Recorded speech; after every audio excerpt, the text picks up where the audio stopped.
Hello, hello, hello, and welcome. I am Shane Moore, and I will be here for the next 3 hours with an exciting show tonight. We will be talking about how Rh negative blood, interdimensional portals, and how let's see how I can best put this, because this is a power-packed, this is just packed with information that I've taken a lot of time to research, and it just keeps coming back to just the same things. So I'm going to share that with you tonight, and I encourage you to join the live chat. I encourage you to call in the show, 903-956-0055. Outside the U.S., just add +1 to that, 903-956-0055. We'll be talking about how that interdimensional portals, time travel, different entities or energies, if you want to call them that, called the Nephilim from the Bible, the Watchers, genetics, and again, the Rh negative blood type has a lot to do with this. Also, Southwestern France and Northwestern Spain is a very, very important part of this. Now, I'm taking my own research, which is going on 18 years already. I'm starting to feel old. 18 years plus. And Patrice Chaplin, the former daughter-in-law of Charlie Chaplin, the American actor Charlie Chaplin. She was Michael Chaplin's wife, and Michael was, of course, Charlie Chaplin's son. Patrice went to Spain when she was a young girl, 15 or so, and met a very interesting man, to say the least. This man is just filled with light, filled with knowledge, and I will get to that. She wrote a book in, I believe it was 2008, was when the book was published, called The Portal, An Initiate's Journey into the Secret of Rennes-le-Chateau. Okay? Well, I have talked about Rennes-le-Chateau on the podcast before, and I'm telling you, it is the most enigmatic place on the planet, besides its, I guess you could say, its twin sister city, Girona, Spain, which Patrice Chaplin has pointed out so eloquently, and just, she's an expert. She's been at this a lot longer than I have. Patrice, if you're listening to this or you hear this, I am by no means am saying that you are old. You are beautiful, and I respect you so much for your work that you have put into this. And what I'm going to do is share with you what my findings are that line up with her findings, and it has been a ride for me. She wrote The Portal, and then she wrote The Stone Cradle, and she wrote another book, and I'll get to the title of that book when we come back. But rest assured, buckle your seatbelt, because Kansas is going bye-bye. This is an out-of-the-world episode of the Texarsis Live.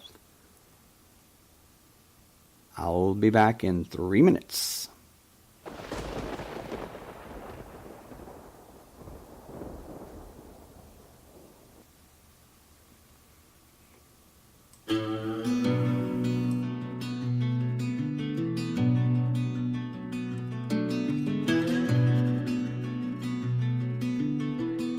So many days is yet to come. Too many times has come to pass. Too many moments put aside. Getting out alive, getting out alive. Writing letters in the sand. Lost to ocean's gentle hand. Through the sunrise I will thrive. Getting out alive, getting out alive. When you find that open door, you gotta let them love you more. Tender hearts will always fight the darkness of the light.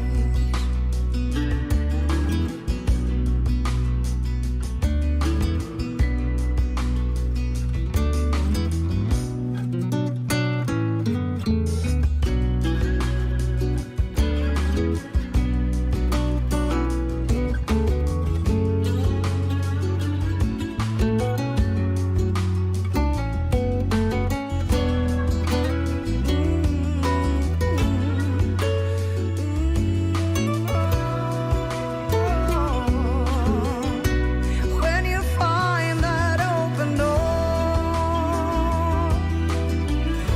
you gotta let them love you more.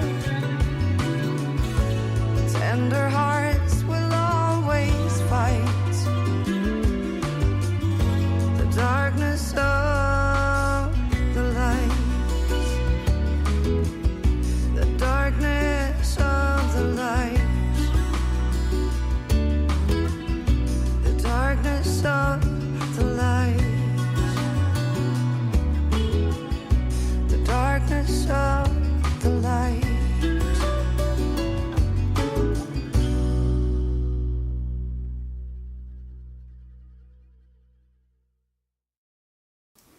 And I am back. Yes, I took a much needed rest, a leave of absence, I guess you could say. I was a bit under the weather and not feeling well. Actually, I was sick, and just to keep from progressing into something worse, I just took time off and recouped, and just added to it. Just gave me more time to study and research, and wow, was it really worth it. I'm almost thankful now that I was sick.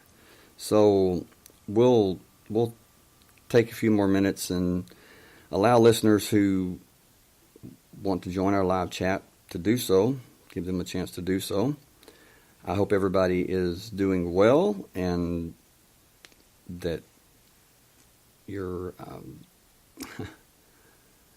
thriving and not just surviving. I've missed doing the podcast, and I would like to say, give a big shout out to my YouTube listeners.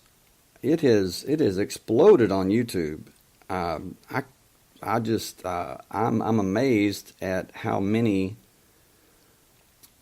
people are have tuned in and continue to tune in.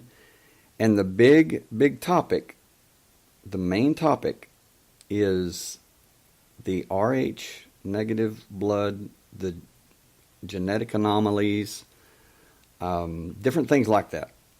The show that I did on January 17th, which happens to be a very important day in Rennes-le-Chateau, France. January 17th was that that episode has been watched or downloaded, I believe, close to 2,000 times on YouTube alone. It's just amazing that so many people are interested in this topic, and, well, it's really not amazing. It's rightfully so.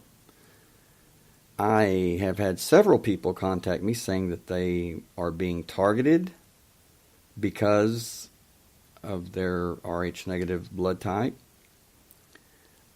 saying that it is a rare blood type. Well, it is. It is a rare blood type.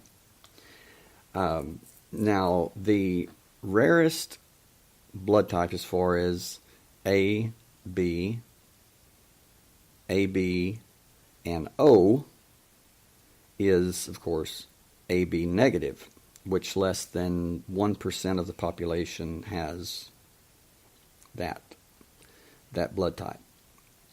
I have a good friend. If you're listening on a mission, I'm thinking about you. Please pray for her. She has had surgery and has had problems, and just please pray for this dear woman, this dear friend. She sure needs it. Pray for her to come out on top and get the justice that she needs and rightfully deserves. Anyway, I've had more people contact me saying that they have been targeted, and it's been women, mainly women with Rh negative blood, have contacted me, told me that they have been targeted by the powers that be.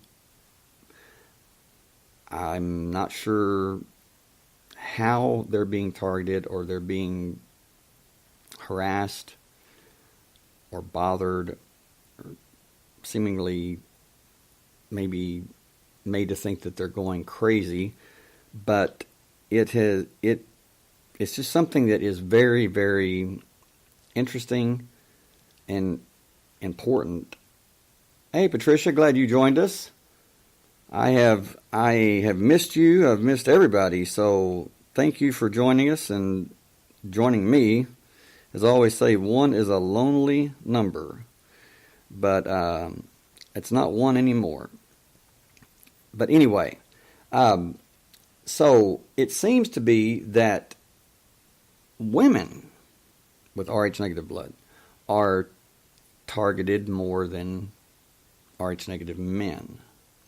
Now, what I told Mona is that I believe that the women are targeted openly, and that the men may be being targeted covertly, such as they may be the hardest workers at work. They may be the hardest working employees at work, but they're passed over for promotions or raises. They're treated unfairly for seemingly no reason. And I can relate to that. I worked at a big corporate funeral home. I won't give the name of the actual name, but I worked at a big corporate funeral home.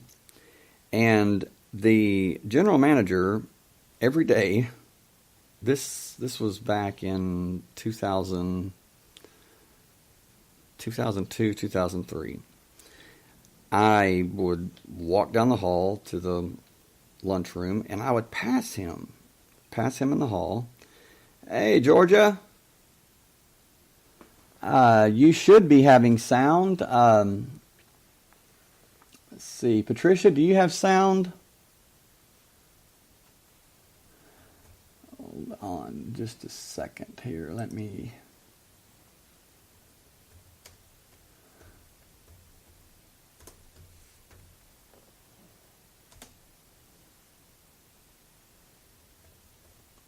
just those of you who may not have sound, turn it off and back on again.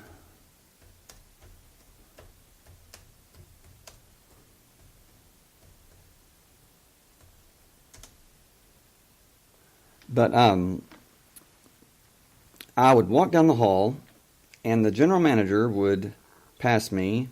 We were about the same age. This was back, I was like 32, 33.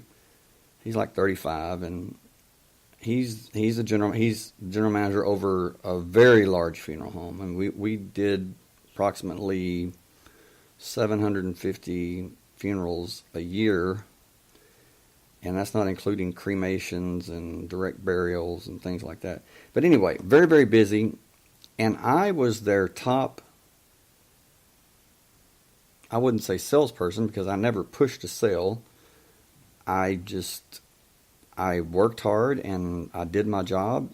Well, I actually did more than my job. I did several people's jobs. But anyway, I was the number one cash cow for them. The closest person behind me was $1.8 million behind me in sales. Now, I met with a lot of families, sometimes 5 families a day, and actually juggled 2 or 3 families at one time. And if you know anything about funeral directing or working funerals or preparing for funerals, it's very tedious and you don't make mistakes. So yeah, that's a job that I would not recommend going into blindly. But anyway, I would walk down the hall, and of course I would say hello in this man's name, the general manager's name, and he would look at me and actually grin and turn his nose up and ignore me, just for no reason, just ignore me. Or I could be talking to a coworker and he would walk up and just interrupt me, just cut me off, just to show me, I guess, that he could do that because he could. So one day, walking in the hall, and same thing. I always like to say hi to someone when I meet them in the hall or when I pass them, just out of courtesy. And I said, hey, and he did the same thing. Only that day, I had had enough. And I just took a few steps, and I said, no. I turned around and I said, hey, I want to have a word with you. And he said, about what? And I said, you know what this is about. I said, every day I walk down this hall and I say hello to you. I said, I'm cordial to you. And I said, when I don't even want to look at your dumb ass. And I said, yes, I said that, and you can fire me if you want to. I really don't give a damn. I said, because you have reached your maximum limit. And I backed him into a corner. And this guy's like probably 200 pounds and 6'2", nice looking man. I mean, muscled up and everything, And I just told him, I said, look, there is no reason why that you should treat anyone the way you treat me. I said, I really could care less. As a matter of fact, you're doing me a favor. I said, the only thing is I said, you're my superior, you're my manager. So I feel like that if I ignore you the way you ignore me, then that would be, you would probably wind up firing me for insubordination or just being rude. And I told him, or just being an ass like you are. And I really didn't give a damn. At that point, I did not care. And I told him, I said, you can fire me. I said, but you're going to explain to your bosses, to the big bosses, why you fired the best worker that you have. I said, I make you look good. And I said, and what do I get for it? I said, it's not the money. I mean, let's face it. A funeral director working at a corporate funeral home, you're making a living, but you're not making a lot of money, contrary to popular belief. The ones that make the money are the ones that own the funeral homes. Trust me. But I asked him, I said, what is your problem with me? I said, I want to know. I said, I have never done anything to you. I said, so I want to know what your problem is with me. And he says, well, it's your personal life. And I said, my personal life is none of your business. I said, in any way, you're one to speak of personal life. I said, oh man, this guy had, he had skeletons in his closet like nobody's business. And I said, anyway, it's none of your business what I do on my personal time. I said, and it can't be work. I said, it's not work, is it? And he says, no, of course not. And I said, then what is your problem with me? And this man looked at me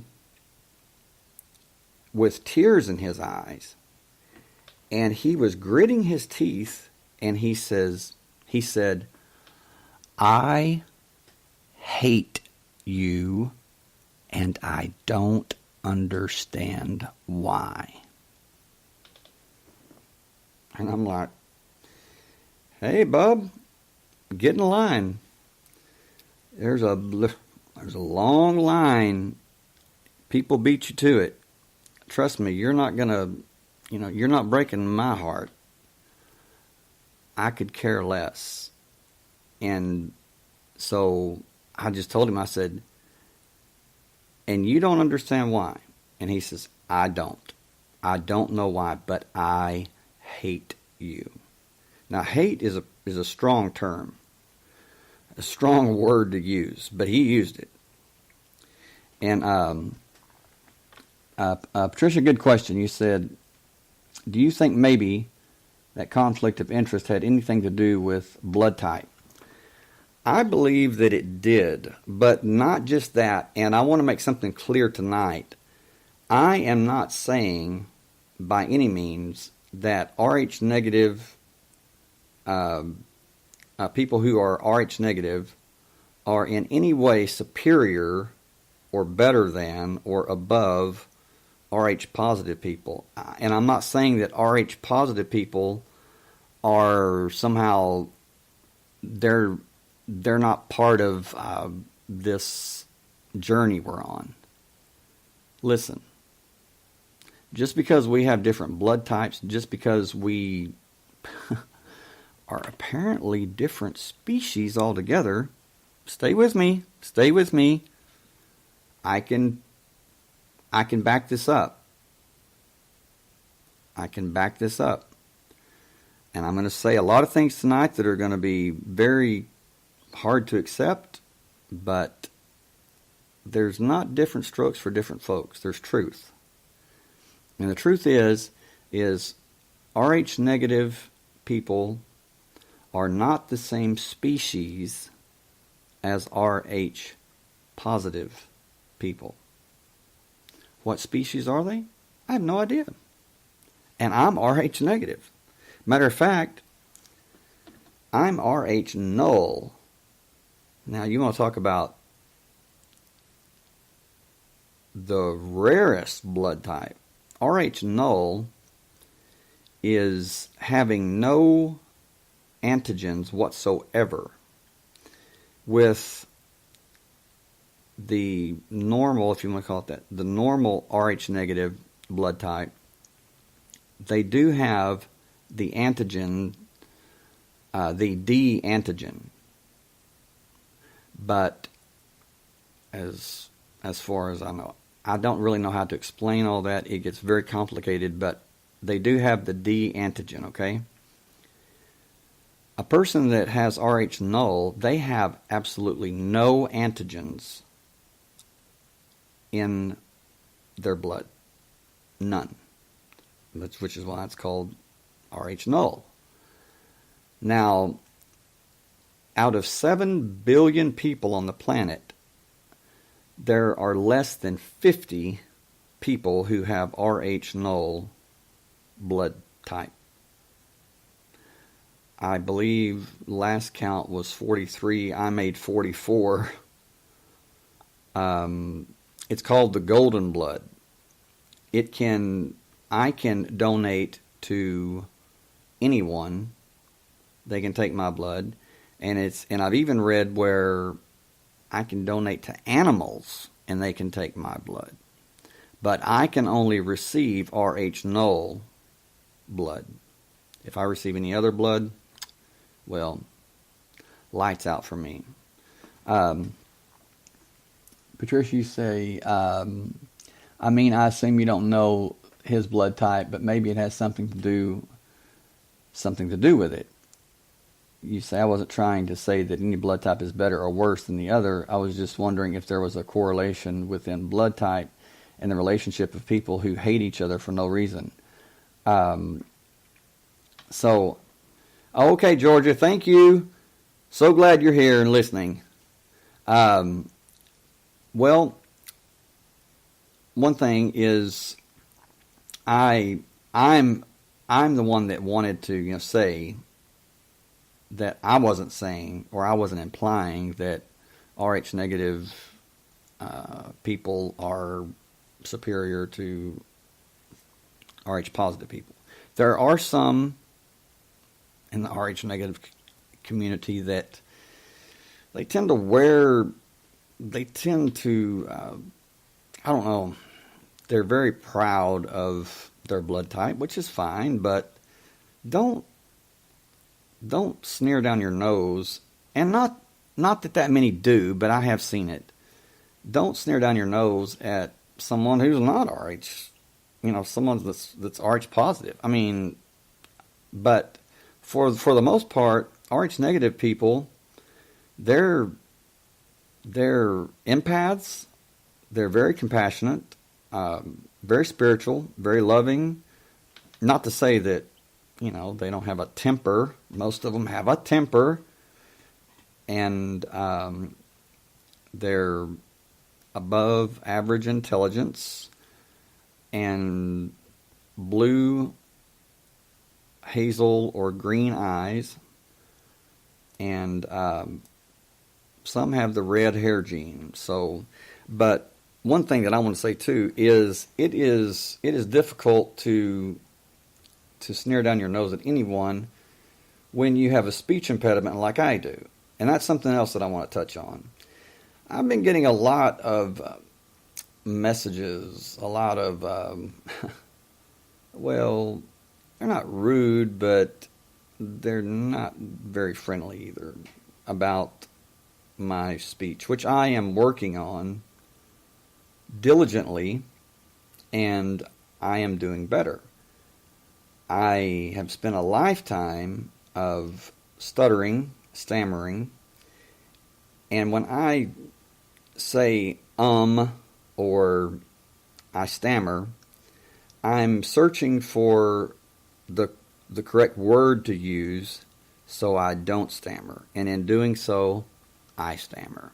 It's kind of like I'm damned if I do and damned if I don't. Well, thank you, Georgia. I do have a speech impediment, but that's what I'm talking about, is I have stuttered my entire life. So, in order to combat the stuttering, I search for words that I won't have any problem pronouncing without stuttering. And in so doing, I often use the word or and or I'll hum or will sound like that I'm having a problem or whatever. But I have received messages that said, hey, look, I listened to 5 minutes and I could not put up with the and I'm like, oh, you're talking about my speech impediment. Well, thank you. Thank you for pointing that out, because wow, I'm 50 years old and I never knew that. I'm so glad that you pointed that out, and the way you pointed it out, wow, classy. And but I'm like, thank you. It's something that I'm working on, something that is slowly but surely getting better, and it's very hard, very, very difficult, but you know what? I'm going to do it. And for all of those people out there that think they're picking on me, oh, you have no idea. The only thing I can say is bring it. I could care less. Because people like you, that you don't know if I've had a brain injury, you don't know if, hell, I could have brain cancer. Does it matter to you? No, you just want to get your jabs in. You know why? You're a bully. That's why. And you know what? I hate bullies. I hate bullies. Matter of fact, I love kicking bullies' asses. So, and trust me, having a speech impediment, you learn at an early age how to, shall we say, defend yourself, stand up for yourself. So, if you're picking on me, or someone that you don't even know, and proof is in the pudding, you don't have any idea who I am. You're also picking on people that aren't so keen to stand up for themselves. So I'm going to stand up for them. And yeah, leave other people alone and bring it all to me. I eat it like candy. Matter of fact, you think you're getting over on me? You think that you're making a post on my YouTube account or Twitter account or whatever about my stuttering or how I sound, retarded, or that you couldn't listen or whatever? Think again. I'm laughing at you. You're pathetic. And any bully is. So, just run back to your mama and get under her apron and hide from the world. You keyboard warrior. Oh, so brave behind the keyboard. And am I mad about it? No, I'm not mad about it. I could care less. Because there's like 2,000 people in the last month that have listened to the podcast and have sent me so many messages of, thank yous and appreciation. And it's just a few that want to, I don't know, just trolls, I guess. So anyway, just, grow up. If you can't take my occasional or not occasional stammering or whatever, like I said, I'm working on it, but if you can't take it, use that mouse and go up and just click stop. It's really simple. Can you do that? I think you can.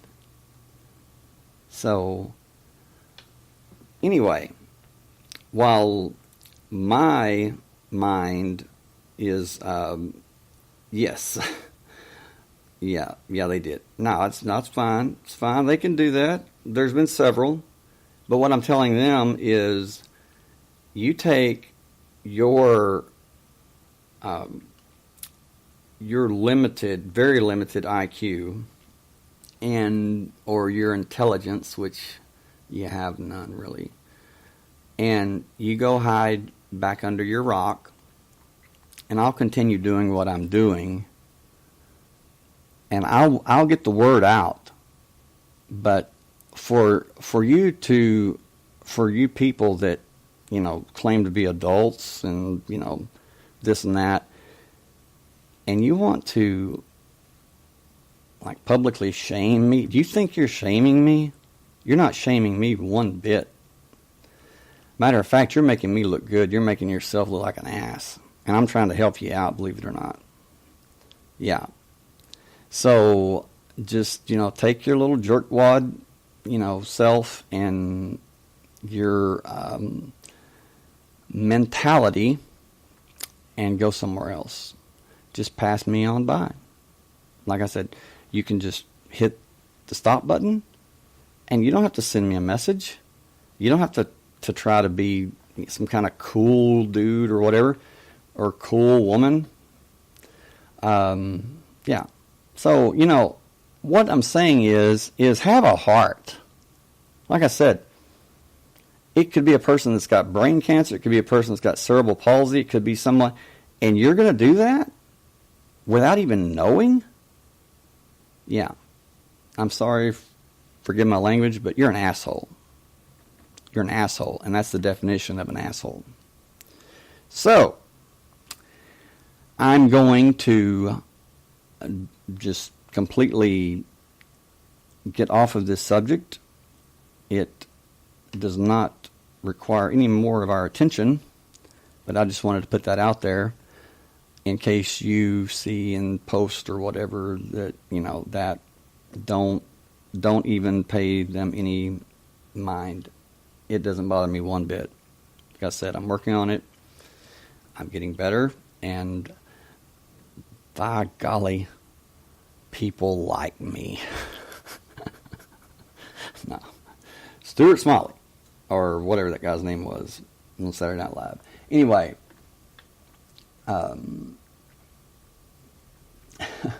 Georgia, I've never noticed. Some people need a good backhander. Yeah. Patricia, you say, dude, don't worry. I have that too. I try to find a very specific word I want to use, but my mind, thesaurus, kind of tends to break down sometimes, and I stammer or snap my fingers to try to figure out the proper wording. So don't worry, Shane. I'm not. My problem is that I think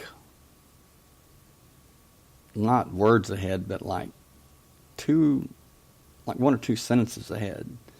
So I have to pull it back, and it kind of gets out of its original arrangement. So I have to kind of sort through, and I've learned to do it very fast.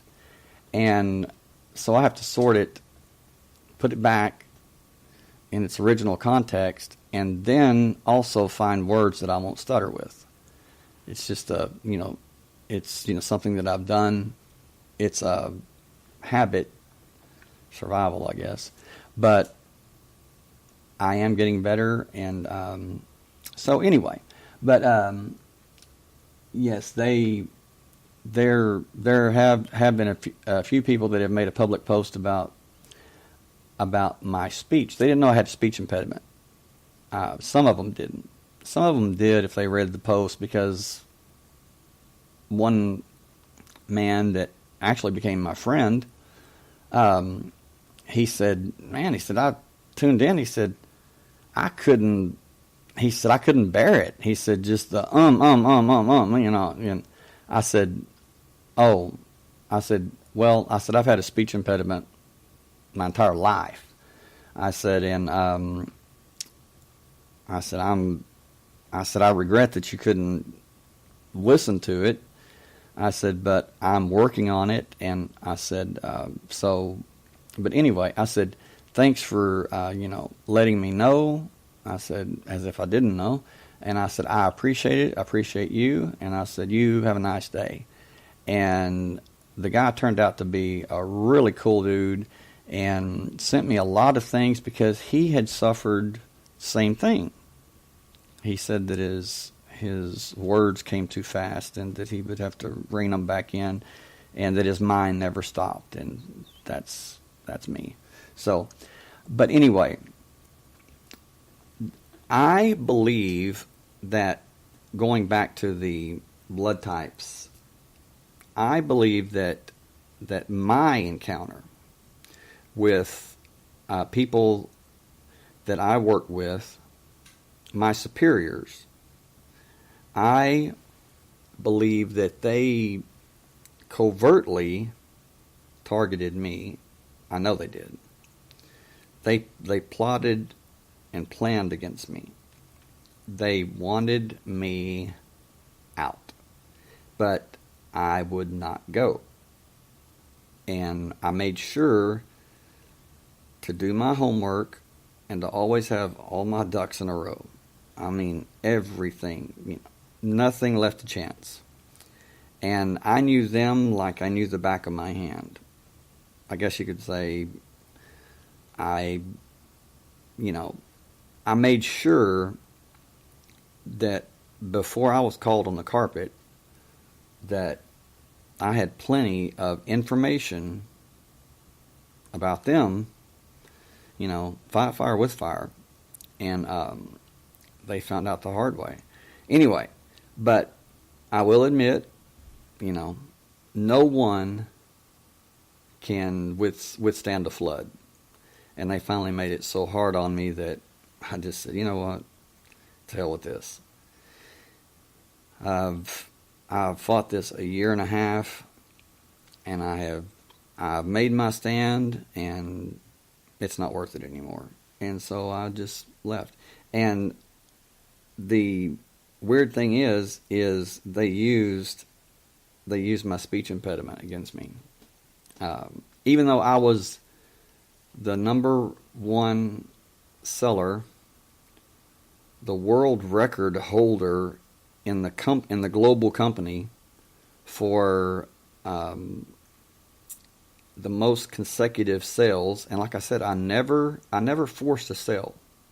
I don't believe in taking advantage of people at their weakest moment, but I would always present the plan in such a way that they wanted it. And the previous record was seven consecutive sales, and now it's 11, held by yours truly, and I believe it still stands. So anyway, that's to say that they made this this template that you had to go by, and they were you had to take calls, and you had to repeat this template without any stammering or anything, and it was all targeted towards me. And there were people that got up and walked out. Employees from different funeral homes got up and walked out of this corporate meeting because they said that it was torture, that it was just absolute humiliation of me. And they said, he did not deserve that. Who the hell do you think you are? And, well, they're the corporate bosses, they're big time. They have no heart, most of them. And so, for one reason or another, they said, well, we'll get him this way. He won't be able to work through the, template without stammering or whatever. So we'll just cut him off at every chance we get. And that's what they did. And I never did complete that the way that they wanted. And which I'm kind of proud of that. They didn't fire me over it, but they humiliated me, but I still stayed. But they finally just made the workload so much that I just told them, I said, you can have it. And I walked out. So, but anyway, yes, I believe, let's see, Patricia, you say, may I ask how you knew they were coming after you? Well, they sent me to corporate headquarters, or they sent me to the main headquarters, the global headquarters, on a supposedly to learn. And I knew what they were doing. They were sending me down there to be fired. And when I got down there, they let me take a quick break. I'll be right back in 2 minutes. Don't go anywhere. I'll be right back.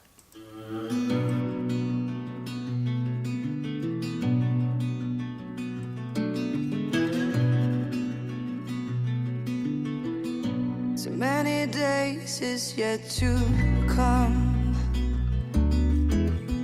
So many times has come to pass.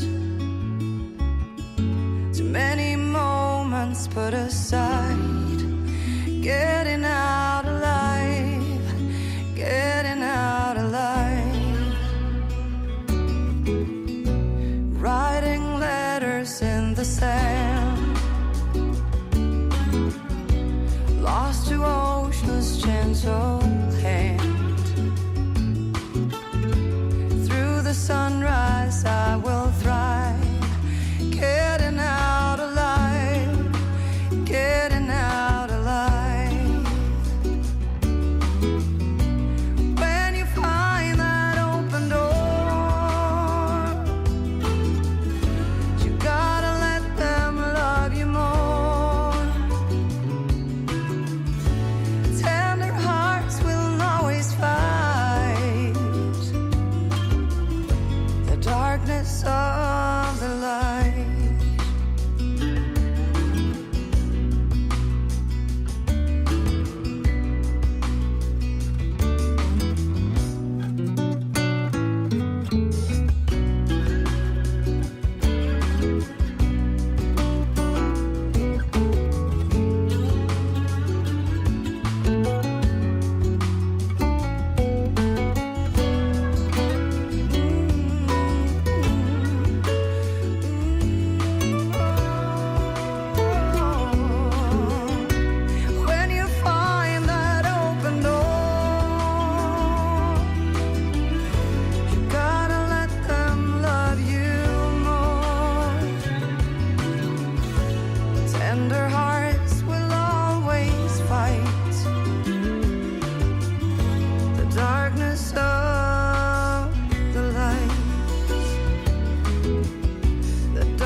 And I'm back.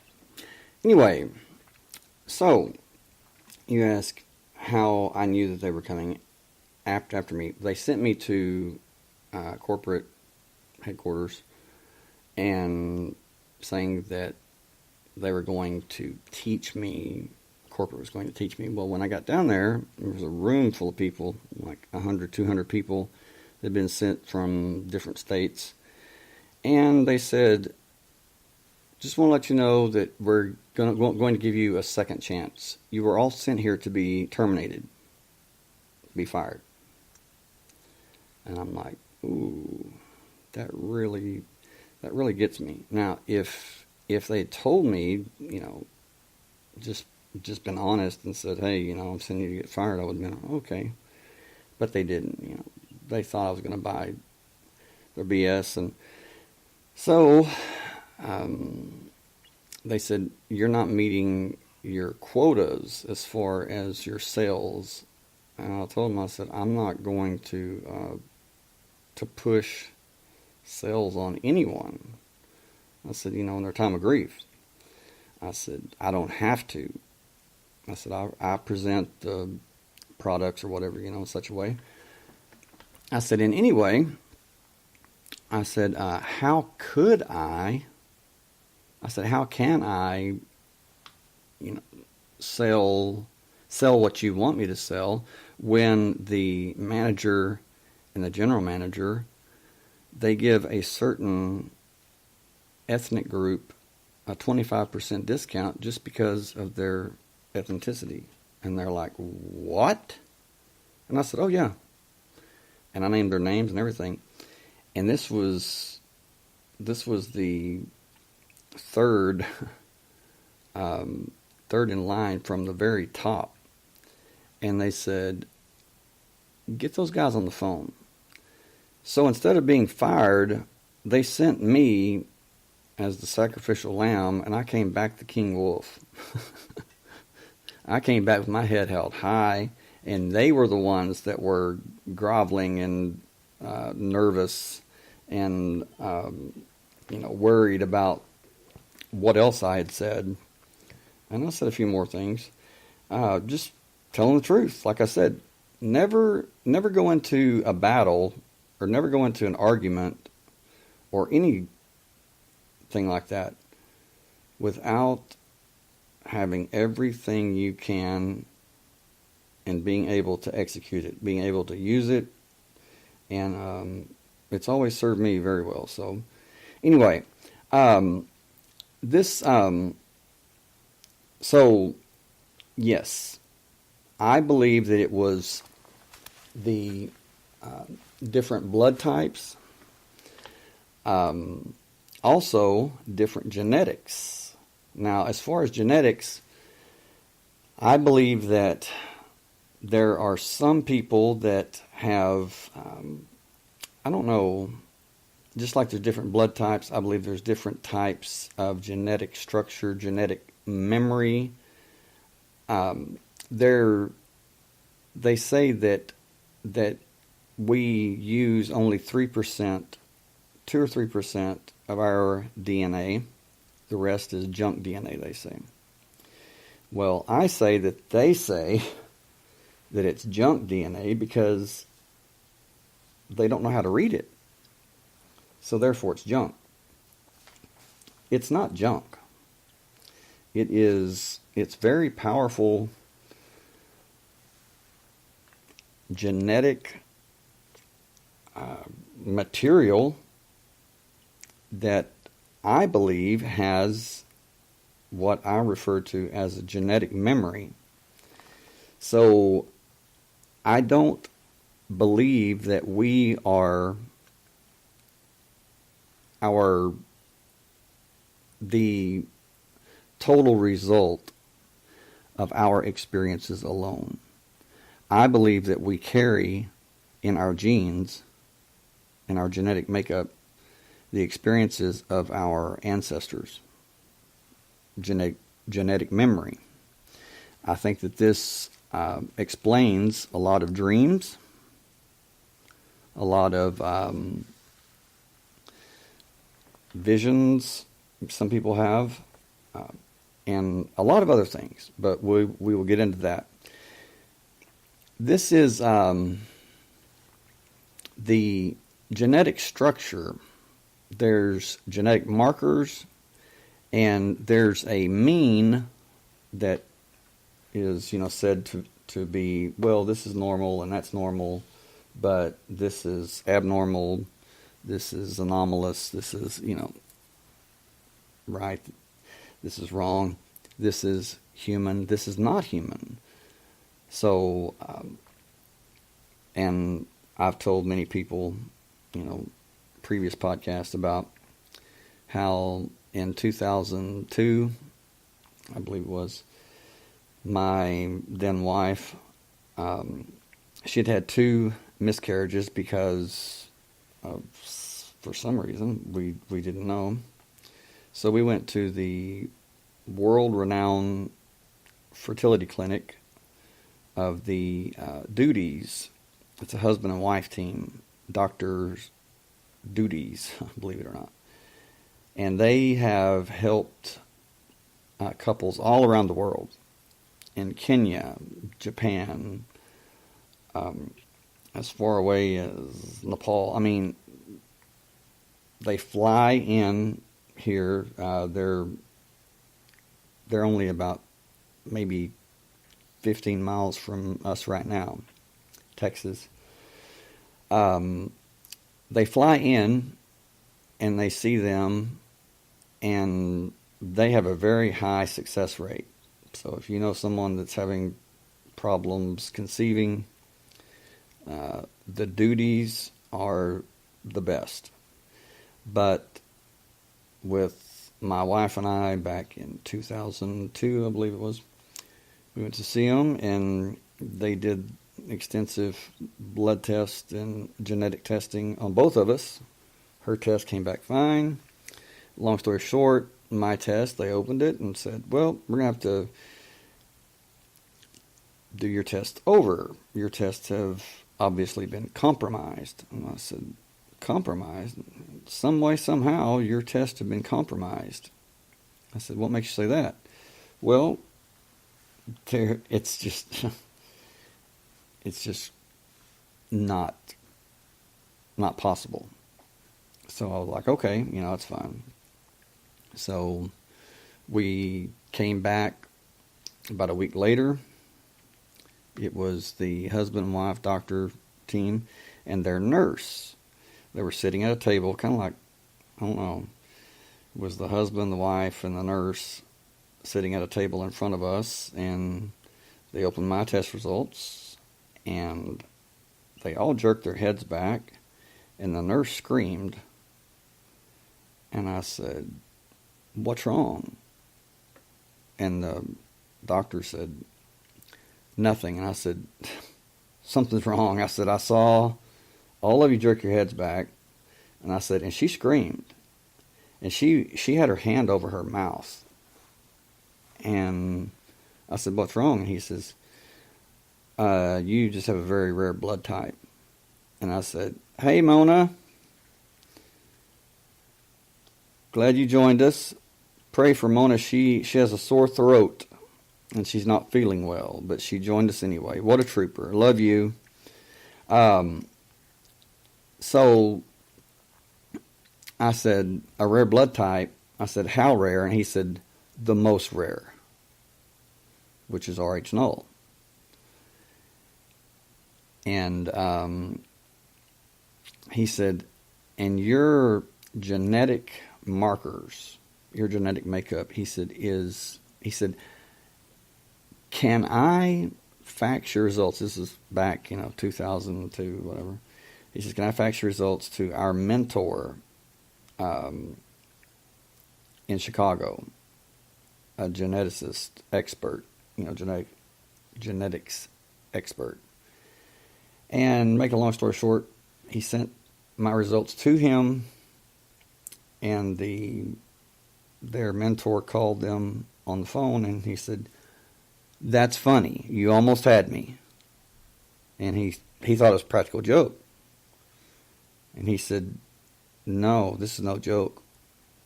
He said, the man whose test results you have there is sitting in my office.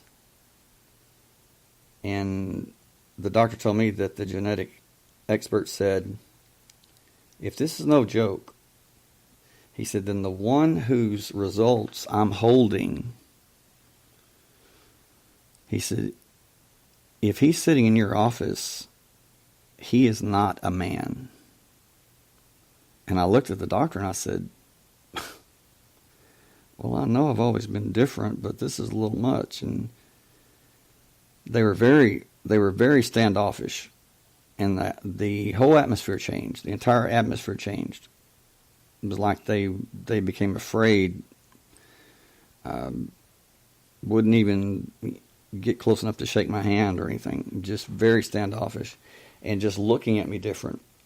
And they, I said, "What does that mean?" Actually, I said, "I'm not a man." And he said, "There is no known biological, medical, or scientific standard that we can use, that we could even classify you as a human being, Homo sapiens."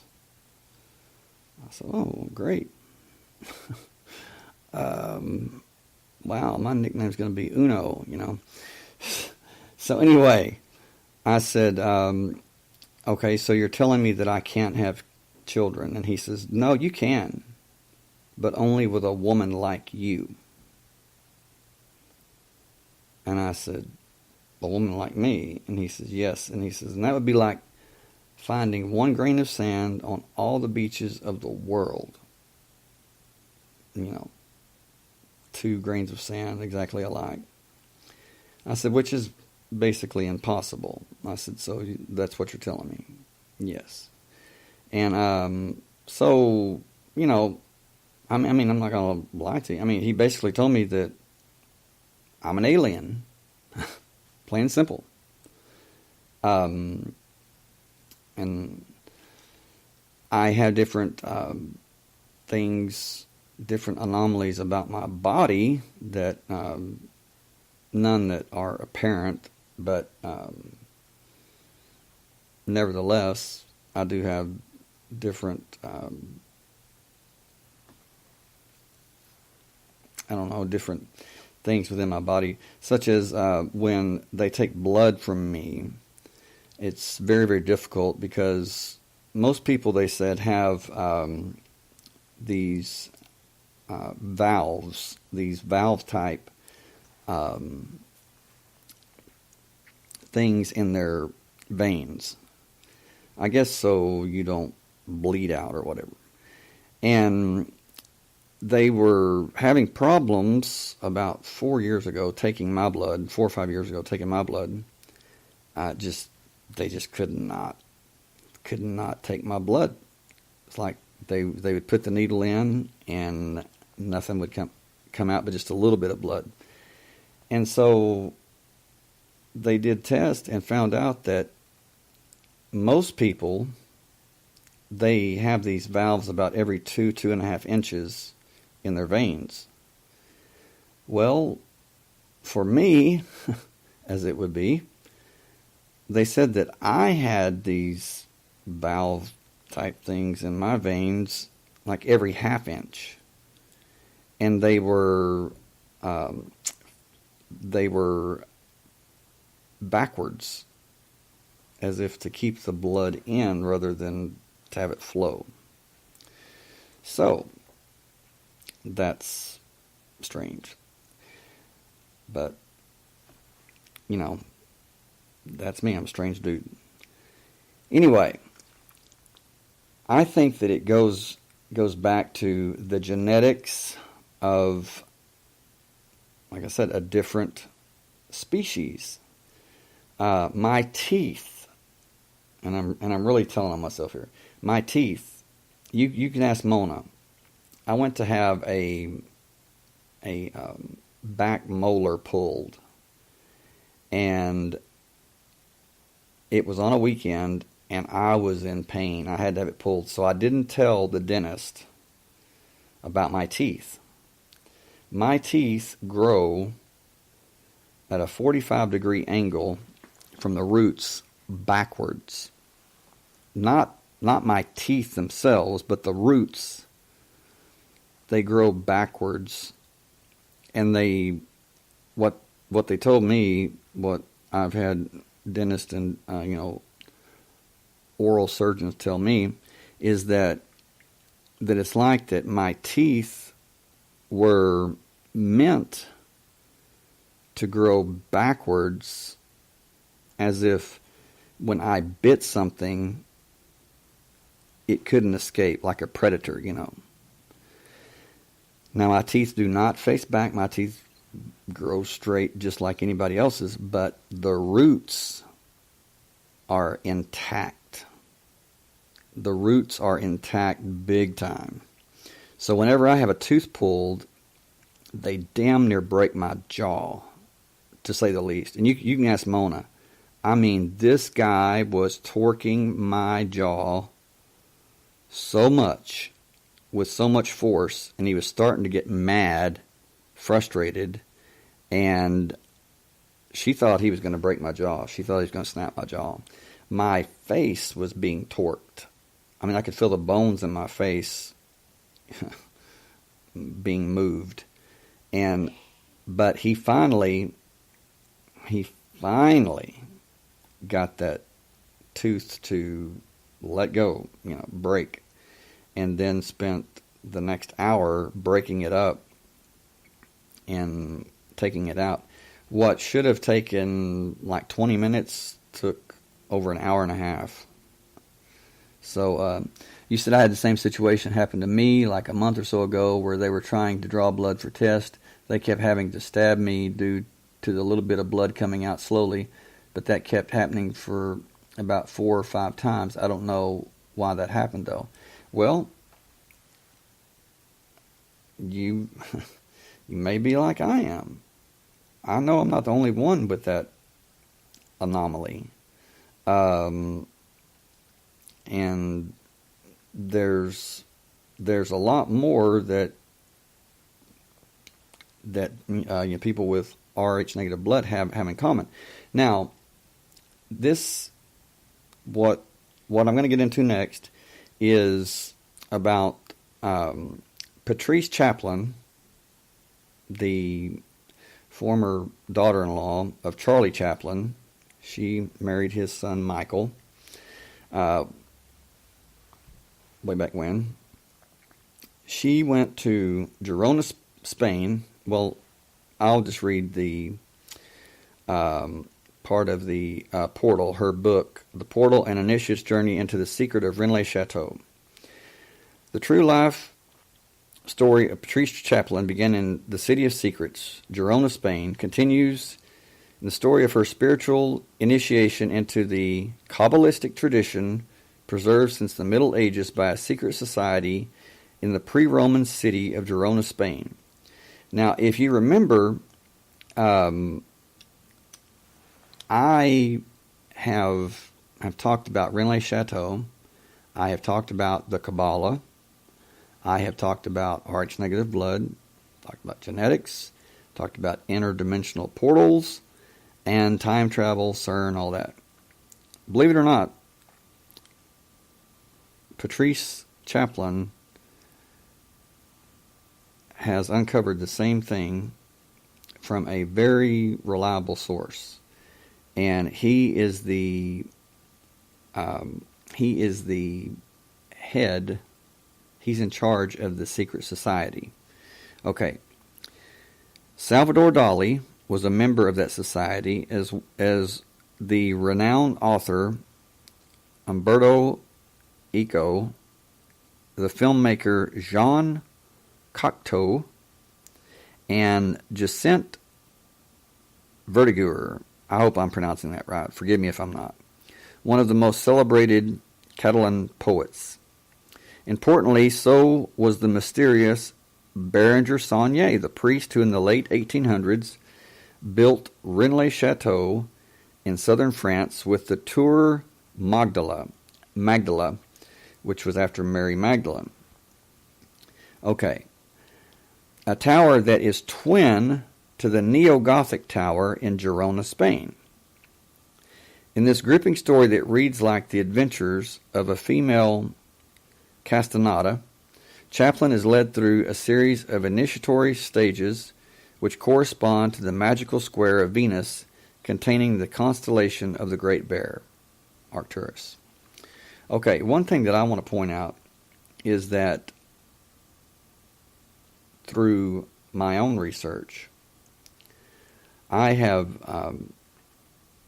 did not know about the second tower in Girona until dear Patrice Chaplin, until I read her book. And when I saw her book and it said a portal, an interdimensional portal, I'm like, oh, how did I know that?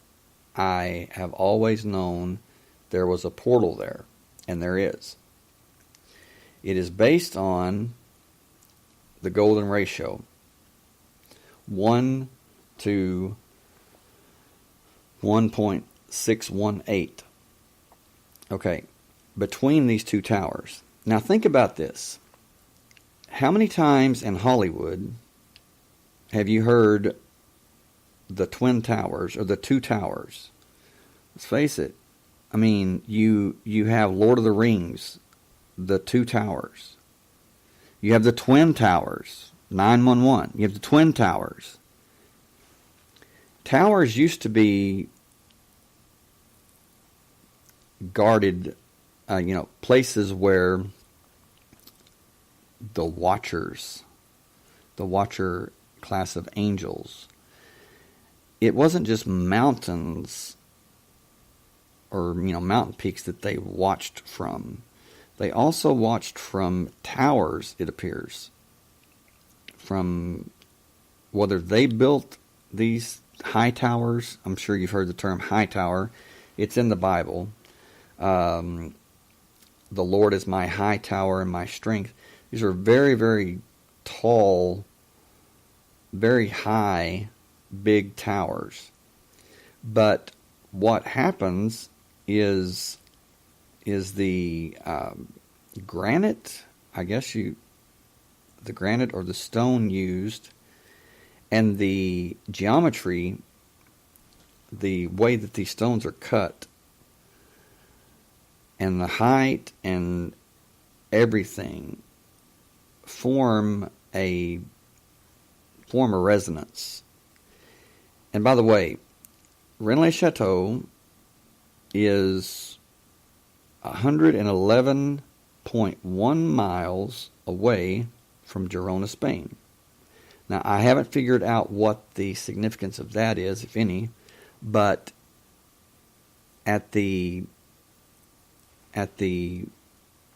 point where the golden ratio is apparent when you use it between the two cities, there is a mountain peak just right on target.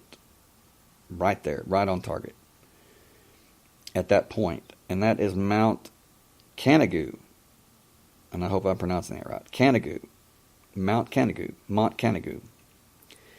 And it is said that on top of that mount is where this interdimensional portal is. Now, this is no normal interdimensional portal, nor is it a time travel fable or whatever. No, this is very, very true. There have been people that have died attempting to go through it that weren't ready to go through it spiritually. And their physical body was like incinerated. They said it was that their bodies looked like, I don't know, that they had been through an atomic blast, or that they had imploded from the power or whatever. But get this. There were people in Girona, Spain. There's a cafe there that is called the El Americano Cafe. It was called a Catalan or by a Spanish name until in 1933, I believe it was.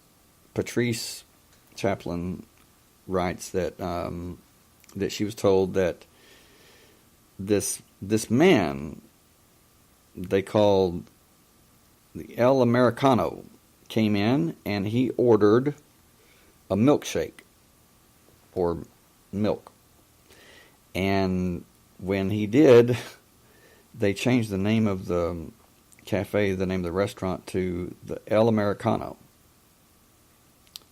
Okay, make a long story short. Hitler had a man by the name of Otto Rahn that was looking for the Holy Grail. Now, we've all been taught that the Holy Grail is a cup that Jesus drank at the Last Supper and blah, blah, blah, and this, or the cup that caught the blood of Christ at the cross or whatever. That is not what the Holy Grail is. That is not it. The Holy Grail is this interdimensional portal. And Otto Rahn knew what it was, and he came to America and enlisted the help of a man you've probably heard about. But you've probably heard that he was crazy or that he lost his mind. He wasn't crazy and he didn't lose his mind. He was very, very misunderstood. The billionaire Howard Hughes. The billionaire Howard Hughes was the El Americano that was with Otto Rahn in 1933 in Girona, Spain, that ordered the milkshake because that's all he drank was milk. And he was there looking for the Holy Grail. And guess what? He found it. He found it, or he came back to the United States and he sent Hitler's men, or he sent Germans that he hired to work for him to go to the summit of Mount Canigou and take the proportions of the portal and to bring it back to him, because he was going to make an apparatus, going to make an artificial portal. Okay. And he did. And he succeeded in doing so. Okay, now get this. Patrice Chaplin, when she published The Portal, talking about this portal in the Pyrenees, Mount Canigou, she said that she received a phone call from NASA, from NASA headquarters. Now, you know, Patrice Chaplin, I mean, she's big time. I mean, she seems to be a real sweetheart, and I think she'd be probably 70 now, maybe a little bit older. I'm not sure, but she met, and I hope I'm pronouncing his name correctly, Jose Torres. That's the head of this secret society in Girona. She met him in the late 50s, so that puts her a little bit older than my mother, and Mom is 69, so that would make her, I don't know, 72. Patrice, I'm not going to go any further with that. You're a sweetheart, you're beautiful, and I've seen your pictures from when you were young, I've seen your pictures now, and you're still just absolutely gorgeous. So anyway, she met Jose Torres then, and so that's been a while. Anyway, she actually went through the initiation, went through the portal in 2004. There's 11 sites on Earth in Southwestern France and Northwestern Spain that you go through in preparation to go through the portal. And when you go through the portal, it is said to change one's life, to that they spiritually ascend. Dali, his painting, The Portal, is you should, those of you listening, you should look that up. You should Google that. Dali, Salvador Dali, The Portal, and it is what he saw when he went through the portal at Canigou, at Mount Canigou, and he experienced a lot of different dimensions, a lot of different times, places. Dali was out there. I mean, he seemed like he wasn't really all there, so to speak, but he was actually brilliant. I mean, he thought outside of the box. He was not trapped by society. He didn't care what people thought, and he did his own thing. And Howard Hughes, the same thing. Okay, but the deal with Howard Hughes is, Howard Hughes said, well, he said, I'm not going to do it in France and Spain. He says, I'm going to buy a boat, I'm going to buy a ship, and I'm going to do it south of the equator. And I think it was by the Cape of Good Hope. I'm not sure, but there's supposedly another initiation that you can take through the southern hemisphere, and that's what Howard Hughes did. Now, I don't know if he was successful or not, but he was successful in going through different timelines, and it wasn't that he was crazy. It was just that had taken its toll on him, because they said he was like hopping realities like crazy. I mean, go figure, it's Howard Hughes. I mean, he was nothing was too outlandish for him. I mean, this guy was a pioneer. Okay, well, get this. There's a place in Long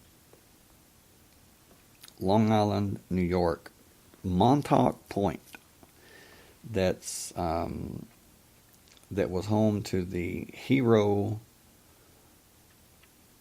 I believe it was the Hero Air Force Base. It's where the Montauk experiment supposedly took place. Montauk experiment supposedly took place. Okay, well, I read the books back in '94 when they came out about the Montauk experiments, and I believe some of it. It is an offshoot of the Philadelphia experiment, which we've talked about on here. But to take it one step further, the one behind the funding of the Philadelphia experiment was none other than Howard Hughes, the billionaire Howard Hughes. And because he had found this portal and basically knew how to make artificial portals from his diagrams of the one portal. And so much so that when Patrice Chaplin published her book, The Portal, she was contacted by NASA headquarters, and some head officer there or something talked to her about it. Where did she learn about the portals? And she said that she was only aware of two, and that one was in the Pyrenees, Mount Canigou. And they asked her, they said, have you come across any artificial portals? And she said, no. And they said, well, if you do, let us know. We're destroying them. And she asked why. And they said that a certain aviator had made artificial portals from a portal or the main portal, and that he had done everything right except one thing. He left one thing out, and that was quarantine. Now, if you've seen the movie The Aviator with Leonardo DiCaprio, when the movie starts, Howard Hughes is a little boy, and his mother is telling him about what quarantine is and how they needed to keep clean, and they were placed in quarantine for some reason. I forget what it was. There was some kind of outbreak or something, and that affected him the rest of his life. Well, lo and behold, as fate would have it, when he made the artificial portals, the one thing that he left out was quarantine. And in the making of the portals, the artificial portals, it seems, that means that you set up a quarantine, you set up a barrier so that nothing can come in when you go out, when you go through. And keep in mind, your body does not go through the portal. The real you does. Your spirit, your astral body, your spirit, your body does not go. But it is as real, well, it's actually more real than what we think is real. I'm just going to leave it at that. Okay. Well, Howard Hughes that's what he left out. So, when he was out, something came in, or something attempted to come into this dimension.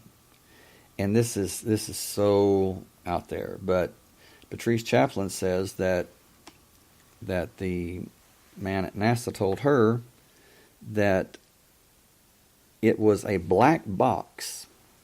Now the reason that I brought this up is there was a movie that about a CIA mind control experiment called the Black Box, and this guy carried this black box around, and he would have people keep it, wouldn't tell them what was in it or whatever. And he had like a hole in the side of his face. I don't know if those of you that have seen it or whatever. Really creepy.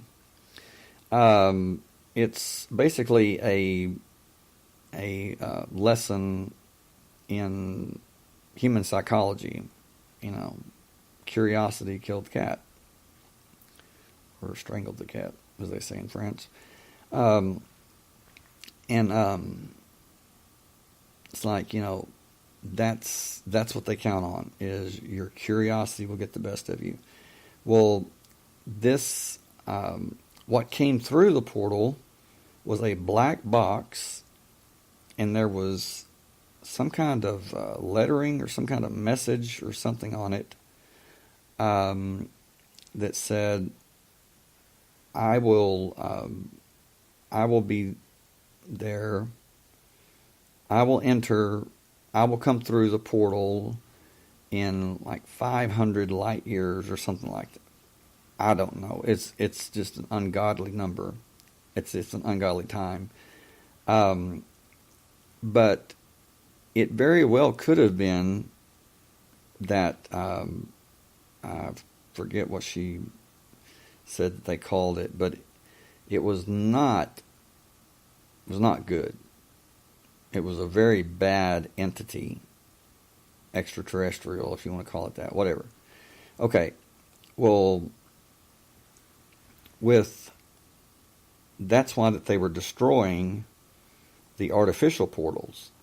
Now my question is, Howard Hughes was brilliant. I mean, and he had the money to do what he wanted to do, and he did what he wanted to do. I mean, this guy was in Las Vegas, in a hotel room and suite, and they called and said that someone had booked that suite and that he was going to have to change rooms, and he said, think again.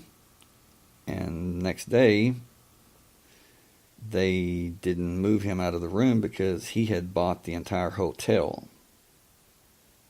So, and you know, honestly, if I was a billionaire, I have to say I'd probably do the same thing.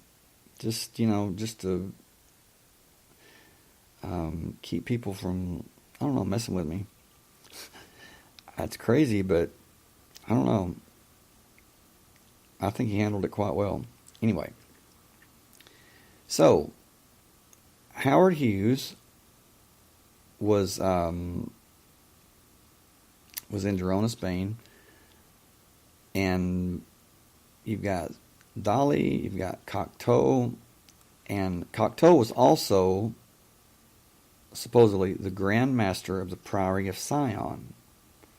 Now, previous past masters were Botticelli, Leonardo da Vinci, Isaac Newton,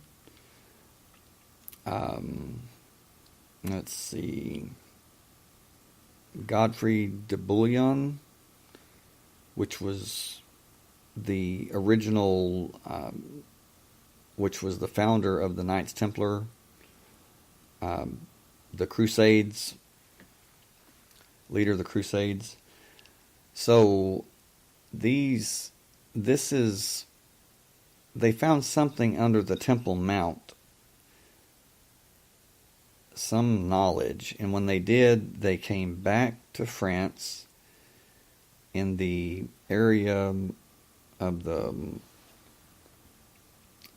Stenay, I believe it's called, and set up their kingdom there. I'm not sure if it was just there, but anyway, France or Gaul was their place of where they had their headquarters, and Rede, Rhedae, which is very, very close to, if not the same as modern day Rennes-le-Chateau. So, very important place there. Okay. In 1891, the Habsburg family, the Habsburg dynasty, the Austrian, family, royal family, with a donation from a member of the Habsburg dynasty, Abbé Father Berenger Saunier began to repair and restore his church. Only they didn't make the donation to just restore the church. They were giving him money to find the Holy Grail, to find out what the secret was.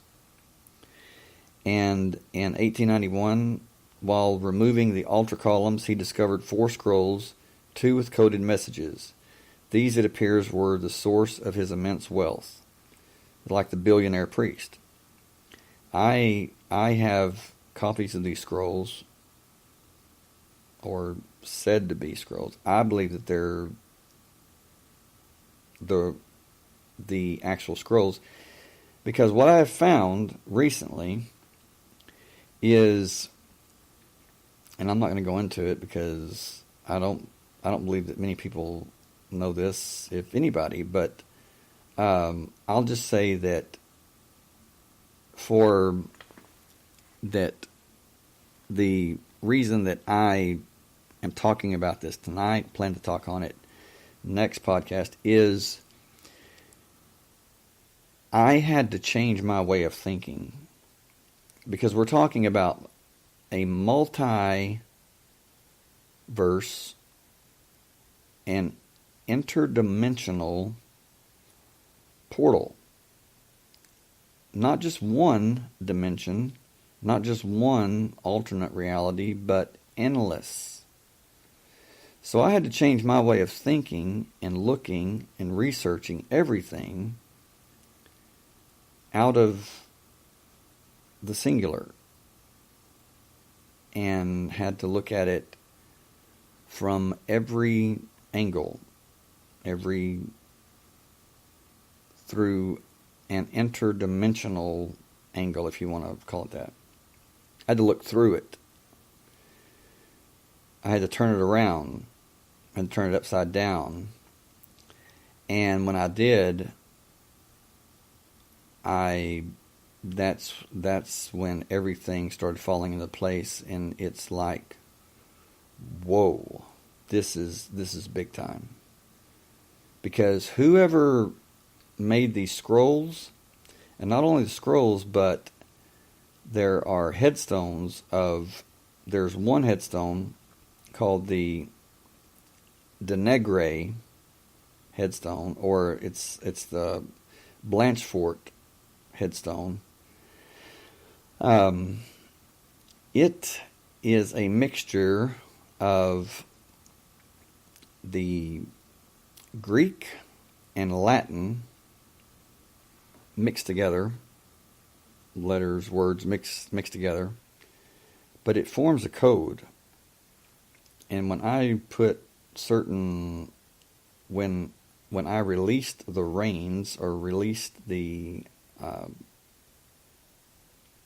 rules that I had made of what could and couldn't be, that's when I started seeing how everything falls into place. And it was meant to be that way, because it could only be that way. And every time it was telling me from ages past, you're right. You're right. It couldn't have happened any other way. They made this code so precise that if it does not fit the way it's supposed to fit, the way it was meant to fit, then you would never know it. It just comes up, well, okay, that's not it. But when it does, you know it. It's an inner, I can't even explain it. It touches your very spirit and changes you. And I know in the past week, I've been changed just by what I've discovered. Because this is outside of our world. And it is very real and very powerful. And it's, I don't even know at this point how to describe it, but it is a treasure. It's been called the Holy Grail. It's been called the Horn of Plenty. Various different things, but it was the source of Saulnier's incredible wealth. It says this country priest, Saulnier, met intellectuals and celebrities who would not have normally crossed his path. Maeterlinck, Claude Debussy. I hope I'm pronouncing that right. Forgive me if I'm not. He is said to have been visited by the opera singer Emma Calvé. And says the Archduke Johann von Habsburg took an interest in Saulnier's restoration, and the two men opened bank accounts with consecutive numbers. Saulnier's maid, Marie de Nardaud, was dressed in the latest Paris fashions and called Madonna by the villagers. Okay. Now, so with Patrice Chaplin, with Jose Torres, Jose is friends with, people like, he was friends with Salvador Dali, Jean Cocteau, King Carlos, King of Spain. Also, King Carlos is the King of Jerusalem. You know, the title, King of Jerusalem. I'm talking, these are very, very influential people, and this is not just, not just games, not just fairy tales. This is very, very real. And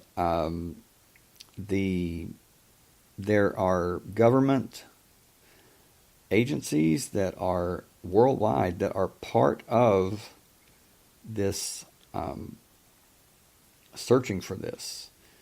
Hitler was searching for it. The CIA searching for it. Now, keep in mind, for the longest time, Howard Hughes was in charge of the CIA. I mean, he called the shots. So he sent the German miners to Rennes-le-Chateau, to Girona.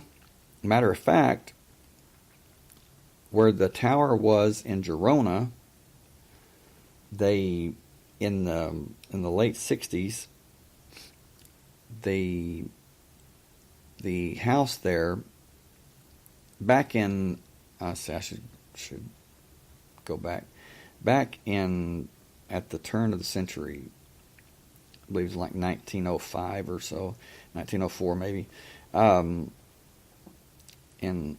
if I'm wrong about the time, forgive me, but Berenger Saulnier brought a woman by the name of Maria Tordez. They called her the French woman. And she was a very young woman. I believe she was like 18 maybe. Brought her to this house in Girona where a tower was built, or had recently been built. Prior to that, as early as 1851, there was a tower there already. So that makes me think that there was a tower in Rennes-le-Chateau that may have been demolished, may have been destroyed, along with this tower in Girona in 1851. I don't know exactly what happened. Maybe it was the war there. Not sure.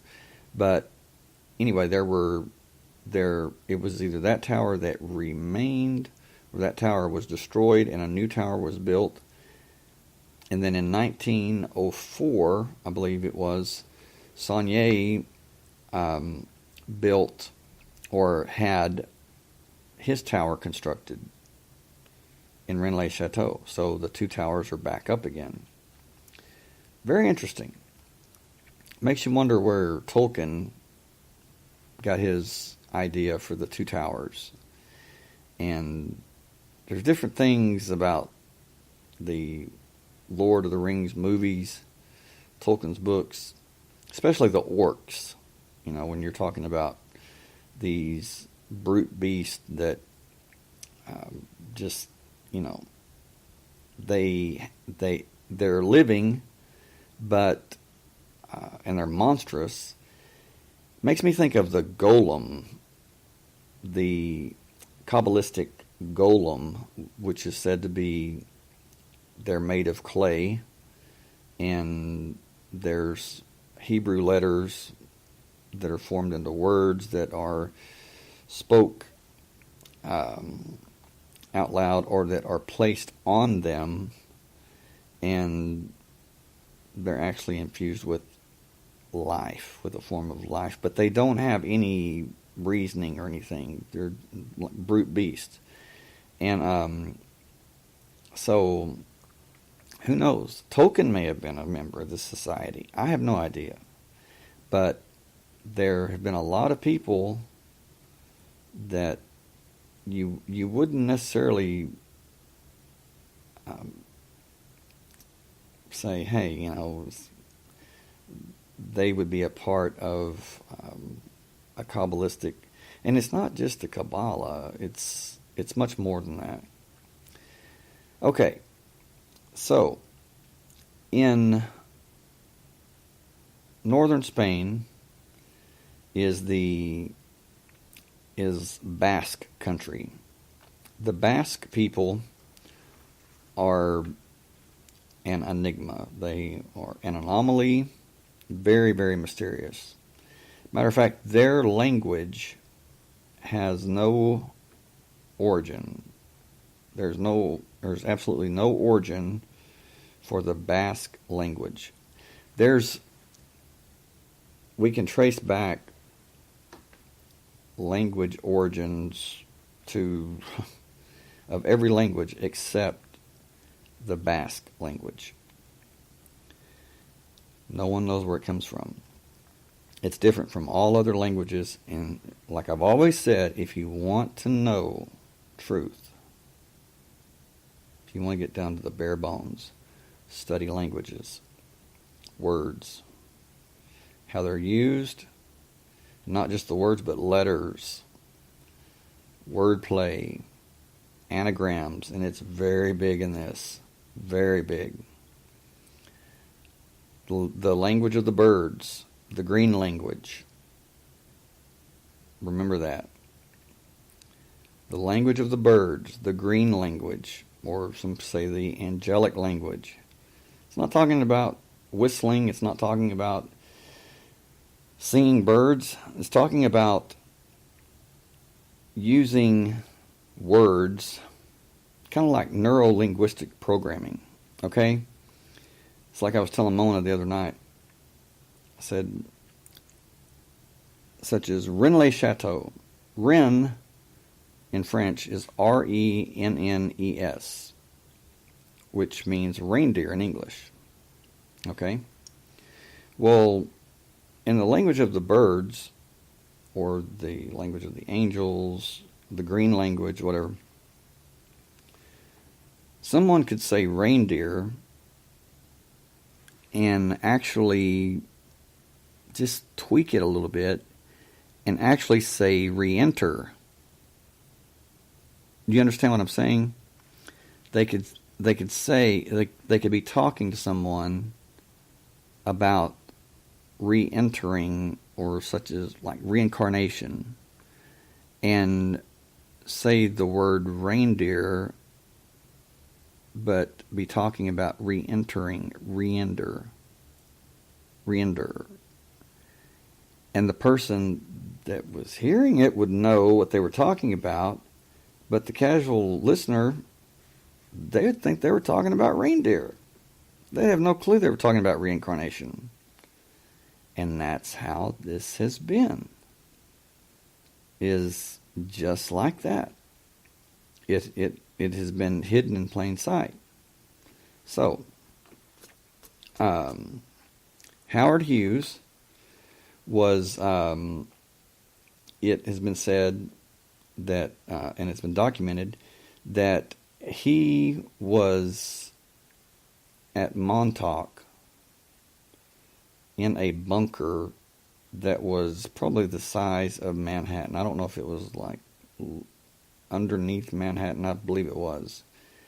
And that he came down with these, what he called, I believe he called them apertures.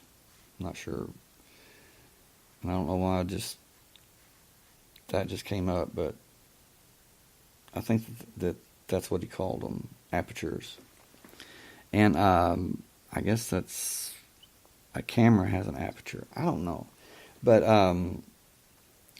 and there was another individual there, very important, by the name of Jack Parsons. JPL Laboratories, Jack Parsons Laboratories, which later became NASA. Jack Parsons is the one that created the solid fuel rocket fuel. Genius, but he was also very heavily into the occult.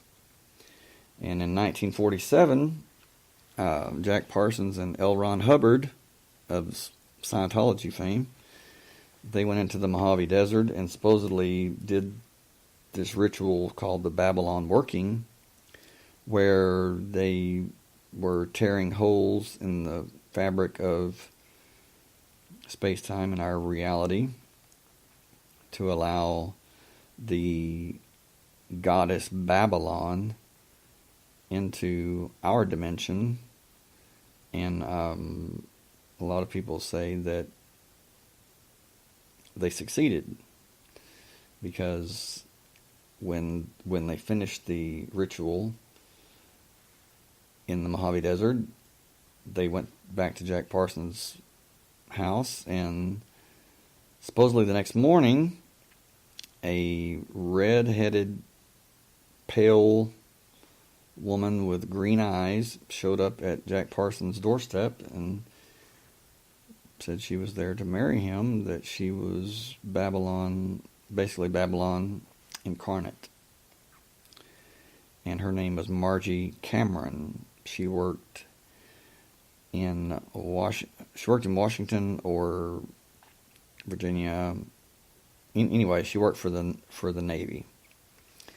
And she was sent or called or whatever to Jack Parsons, and they were married, and Margie Cameron died in 1995 and was very, very, very powerful. But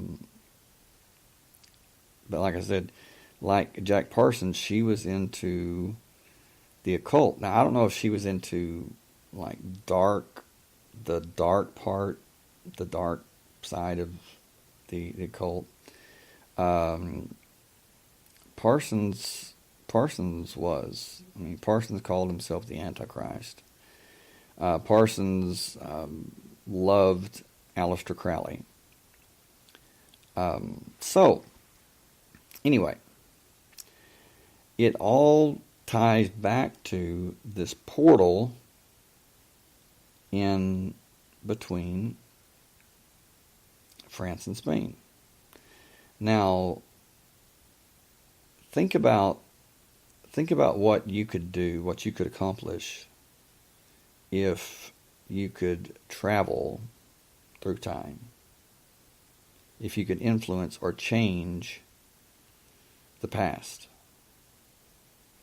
Or if you could alter the future. Think about that. Think about how that would even work. Well, obviously, if you went back in time and you met your mother and you prevented her from meeting your father, then that would obviously have to create an off branch, which is called timeline, an alternate timeline. Okay, what does that mean? What it means is, because of, and it can be so, it's so very dangerous, because just your observing, remember, just the observer can change any experiment. Einstein said no experiment is uncompromised because the very fact that it's being observed affects the outcome. So if someone goes back in time and they're just observing, they're changing it. So that means that a different timeline has to be created. Because think about it. If you prevented your mother from meeting your father, how would you explain yourself being here? The only way you can is by an alternate timeline. In this timeline, your mother met your father. In the alternate timeline, because you went back and prevented it, she never met him. And in that timeline, you don't even exist. I mean, this is the stuff that Geordie Rose, this is the stuff that Elon Musk, this is the stuff they're talking about now. They're talking about it. And I read an article about, I believe it was 2 days ago, a couple of days ago. I read an article where CERN is ready, said CERN was ready to begin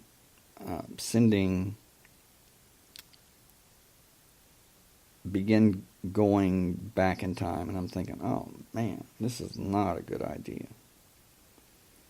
It's not a good idea. But one thing I want to say too about the portal is the portal on Mount Kenegu must be the most powerful portal known to on Earth. I'm not sure. It's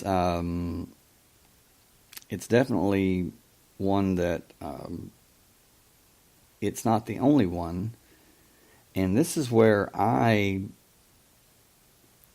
had my run-in with the powers that be, is when I was looking at portals, interdimensional portals on the planet, and I was researching Rennes-le-Chateau, I was researching Montauk, I was researching, I'm not going to say them, but different smaller portals, and that's when my computer was turned off and my phone rang, and yeah, I was talked to, similar to Patrice Chaplin being contacted by NASA wanting to know what she knew about portals. And only with me, and her book came out, I believe, in 2008. I was contacted in 2008. So I was on the same wavelength as she was. Only I didn't have someone that was guiding me, not in person anyway. I was being guided, but it was by an unseen hand. Literally, I mean, truthfully. And I'm not crazy. But I was definitely being given information by, I don't know, someone, some God, an angel, Jesus. I have no idea. But it's all adding up now and falling into place.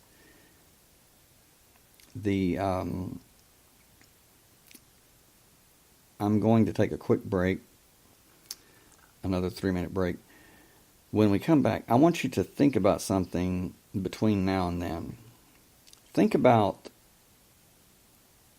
what it would mean if we were set free from our prison. Now think about that. Think about if we were set free from this earthly prison. Okay, now,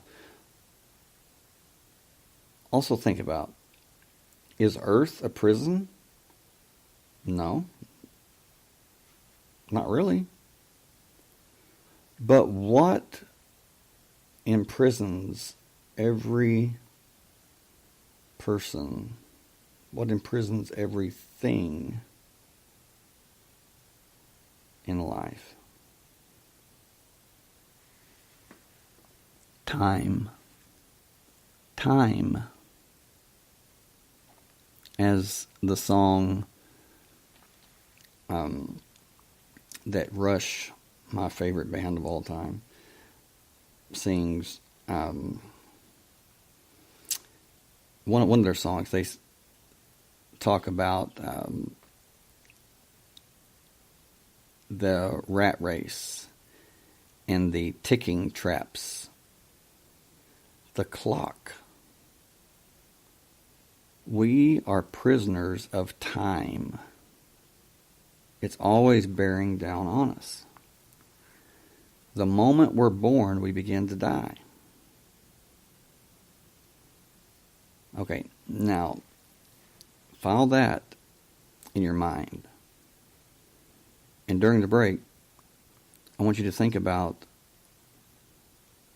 a world without time. Yes, I said that. Think about a world without time. You know, time is the fourth dimension. Could it be that time is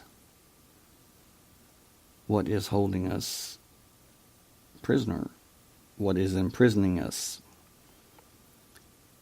Can you imagine? I mean, literally, can you imagine a world without time? Because the Bible says in the book of Revelation, John writing, or whoever was writing, says, "And I stood on the shore of the sea, and I heard a voice from heaven," or something like that, saying, "And time shall be no more." What is CERN so interested in? Time. What are we all imprisoned and subject to? Time. What if time did not exist? What if the illusion of time was pulled back like a scroll and revealed for what it was? Oh, wait. The book of Revelation says, "And I saw the sky recede as if it were a scroll." And then you have the verse about, "And I heard a voice from heaven saying, and time shall be no more." What's the book of Revelation called? The Revelation. The revelation of what? The revelation of truth. Could it be that this portal has something to do with that revelation? Could it possibly be that there is no time, and that very soon that, and I don't even know why I'm saying this, but very soon that the illusion that has held us prisoner for so long will be revealed for what it truly is? Just that, an illusion. It doesn't exist. Imagine a world without time. And I will be back in 3 minutes.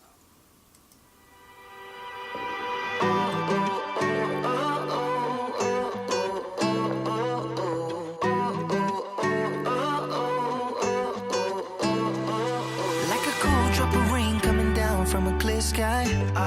Yeah. Like a honeybee taking off that really shouldn't fly. Yeah. Like a snowflake falling down on a summer day. It's just amazing. It's a million to one. It really couldn't be. You're my kind of one of a kind. I'm gonna get out there and say it, 'cause there ain't gonna be one more like you, no. Ain't gonna be one more like you, no. Ain't gonna be. I could search high and low, but I know that there ain't gonna be one more like you, no. You're my kind of one of a kind, like a black swan swimming about in a sea of white. Yeah. Like a bouncer Saturday night acting really nice. That can't be right. Like the most beautiful girl in the world hitting up your phone. It's so wrong. It's a million to one. It really couldn't be, really shouldn't be. You're my kind of one of a kind, yeah. I'm gonna get out there and say it, 'cause there ain't gonna be one more like you, no. Ain't gonna be one more like you, no. Ain't gonna be. I could search high and low, but I know that there ain't gonna be one more like you, no. You're my kind of one of a kind. It ain't gonna be.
Of a kind.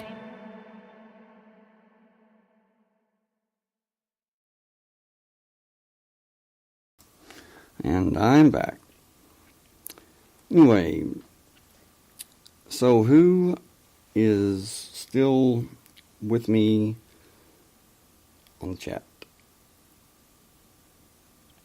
And what would you like to talk about as far as the what we talked about tonight? It is we've got like 45 minutes before time to close her down, but if you have any questions, comments, personal experiences, please feel free to speak up, and that's that always makes the show better. So but anyway, Howard Hughes probably was the moving force between 1933 and I guess up until the late 60s. I'm not sure, maybe the early 60s, as far as the Grail, the portal. I mean, who knows what could have happened? I mean, what could have been changed? I mean, you see movies now, such as the series that James Franco's in. I think it's, I don't know, 3 or 4 years old. The 11/22, where they're going to prevent the assassination of JFK. Okay. Well, that was horrific. Well, that was very bad. What if somebody went back in time and did prevent it? Well, that's great. But you've just created another timeline. It's not going to do anything in this timeline. This timeline's going to go on with JFK being dead. Do you understand what I'm saying? I mean, because people think, well, I can go back and I can prevent it, and then I can live in a world where JFK lives and dies an old man. Well, someone who was an author and was very knowledgeable about esoteric things, and I believe was very knowledgeable about Rennes-le-Chateau, maybe Girona, Spain, possibly even the portal, was none other than H.G. Wells. Remember in the book H.G. Wells wrote, and I forget what the name of it is, it just left me. So I'd like to have people in chat that can back me up. Where the girl kept dying, and he kept going back in time, trying to change it. But every time he tried to change it, she didn't die that way, but she died another way. Okay? That's what we have to realize, is everyone has a birthday, a birth date. Everyone has a departure date.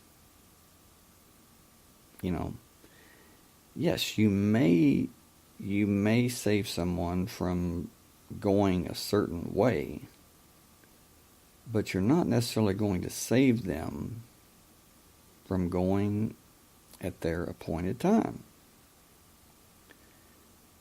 We also need to learn that death is a part of living. Now, I'm not condoning suicide. I'm not promoting suicide.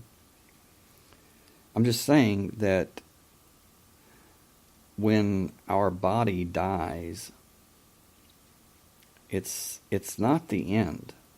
And I think that that's something that the portal, that's the if there's any message to the portal, it would be just that there's much more to this life than living and dying.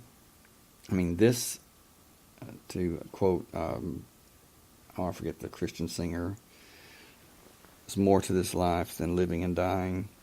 And also Stephen Curtis Chapman, this is the greatest adventure. I mean, this is an adventure.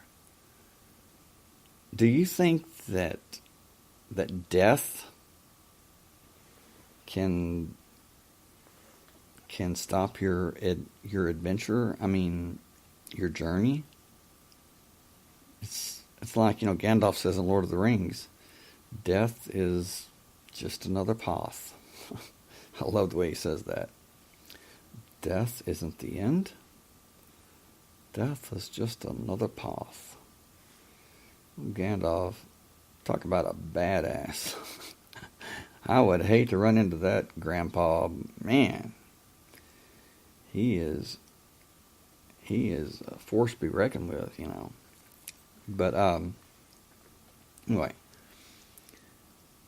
also talking about Tolkien, and I know I'm going all over the place. I'm sorry. Just bear with me. A lot of times, this is how it works.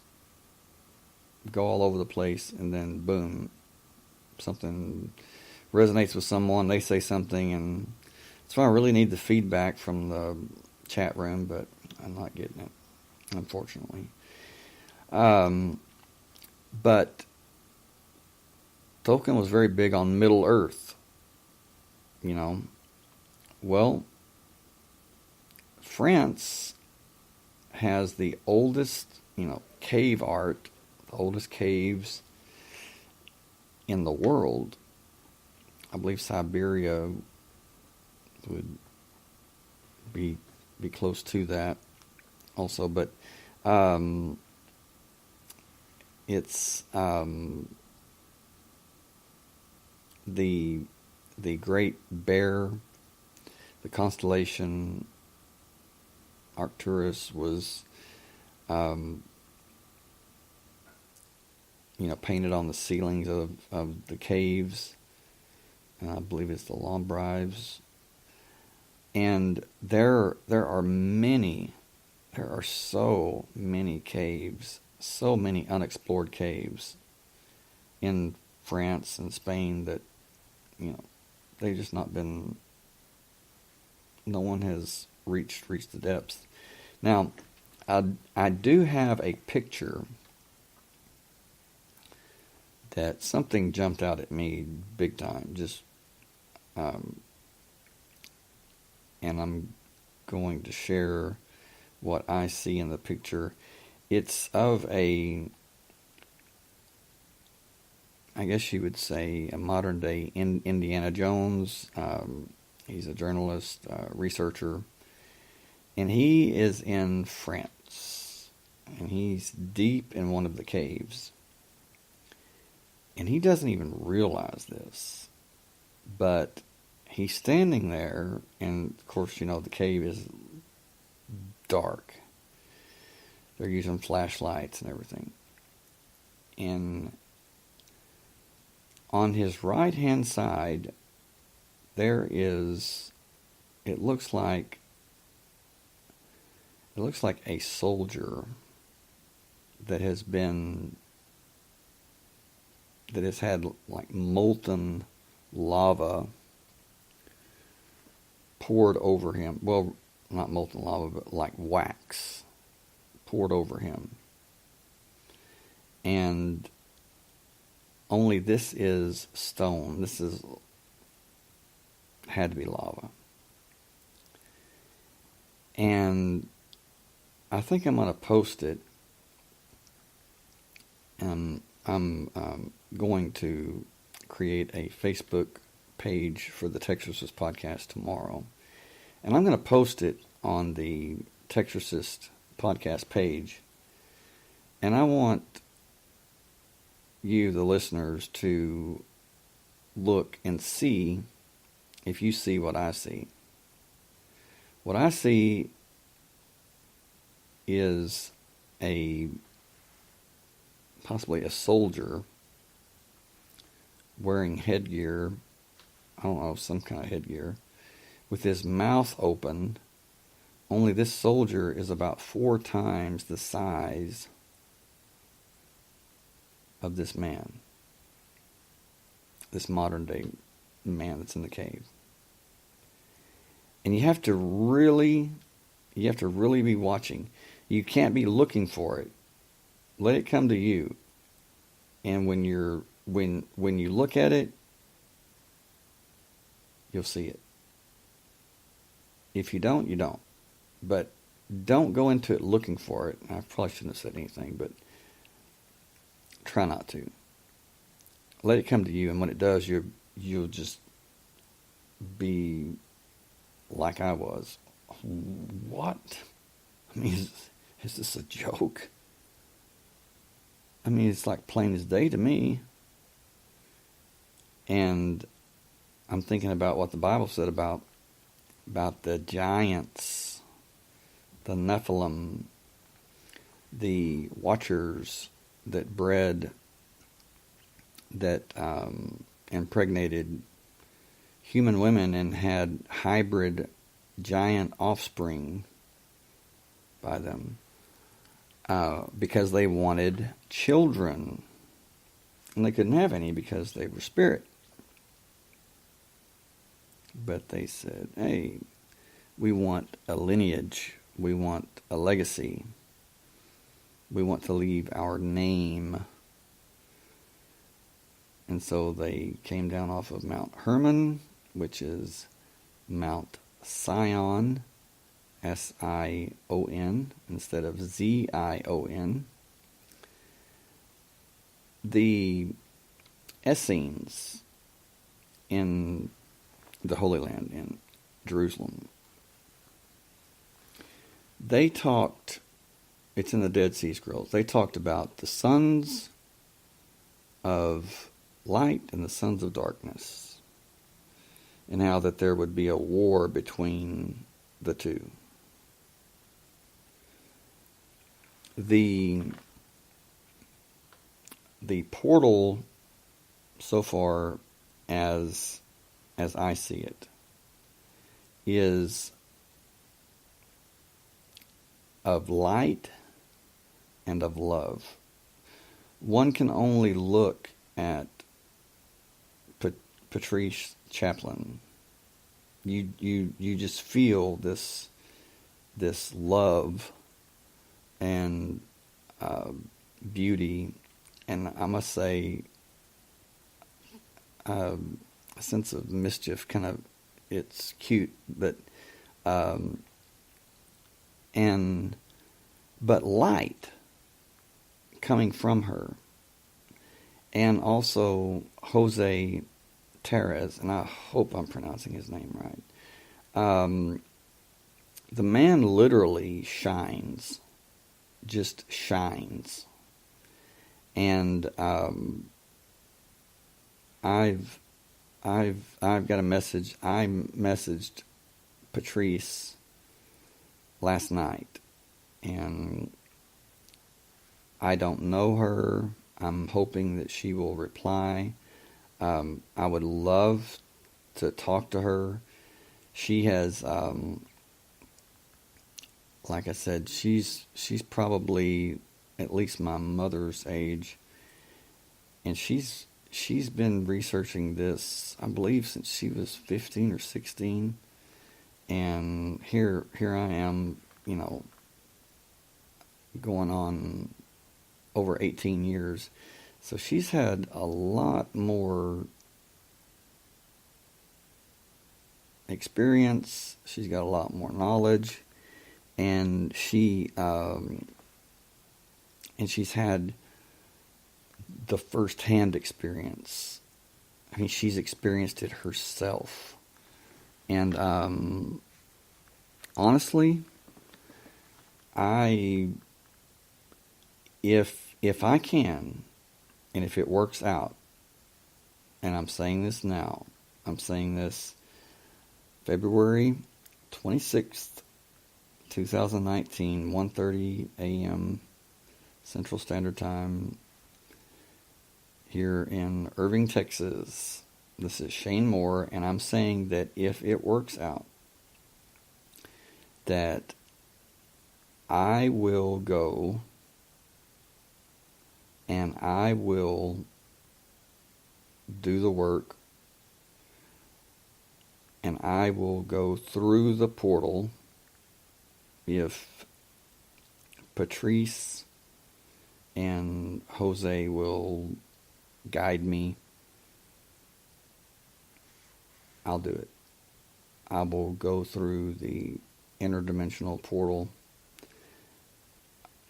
Not so much because I'm curious, not so much because I'm trying to get publicity or attention. As strange as it sounds, I believe I already have. And I don't fear it the least bit.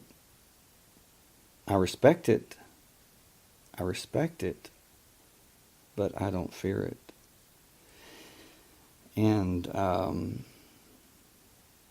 that would be a dream. And I told Patrice last night in the message that I sent her, I said, I I said, for the last 18 plus years, I said, I have been drawn to the area of Rennes-le-Chateau, Southwestern France, Northern Spain.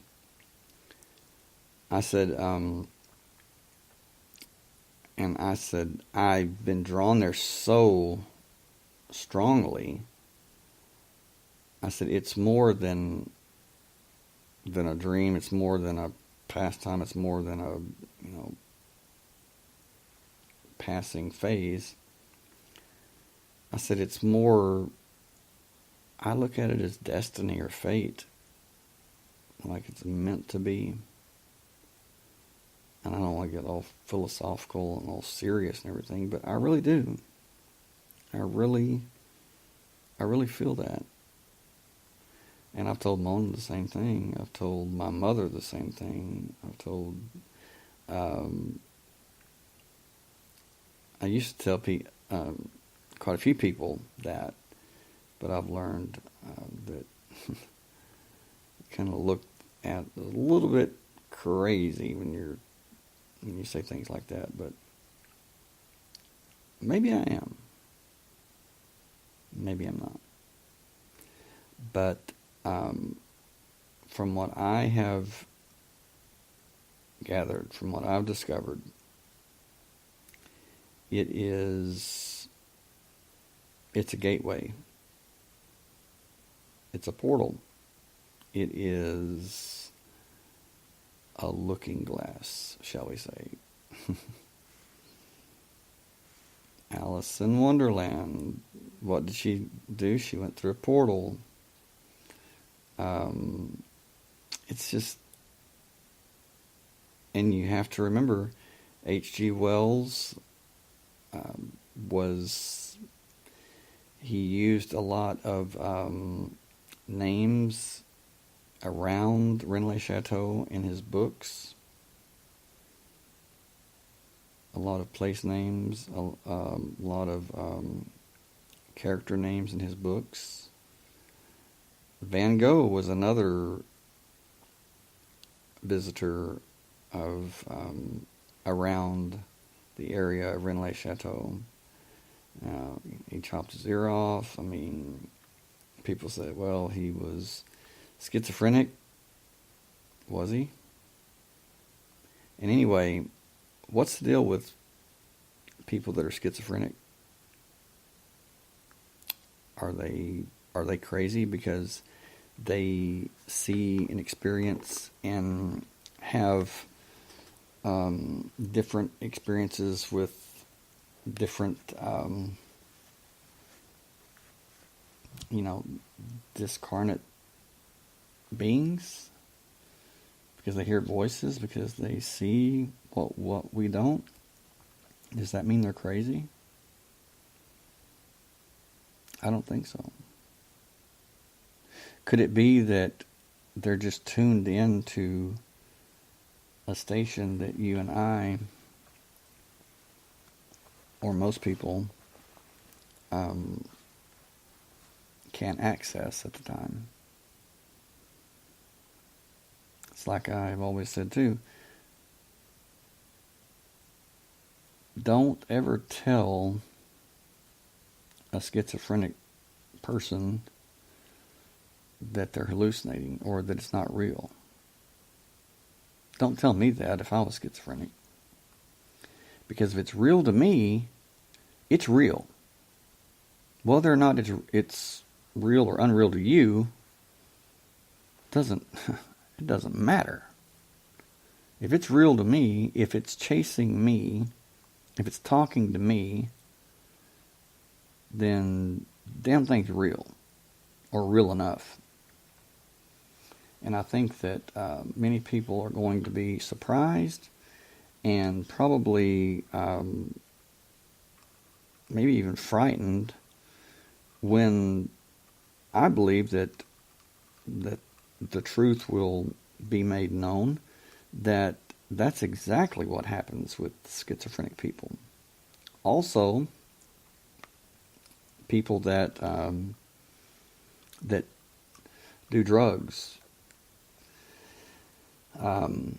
especially methamphetamine. People that do meth, people that do,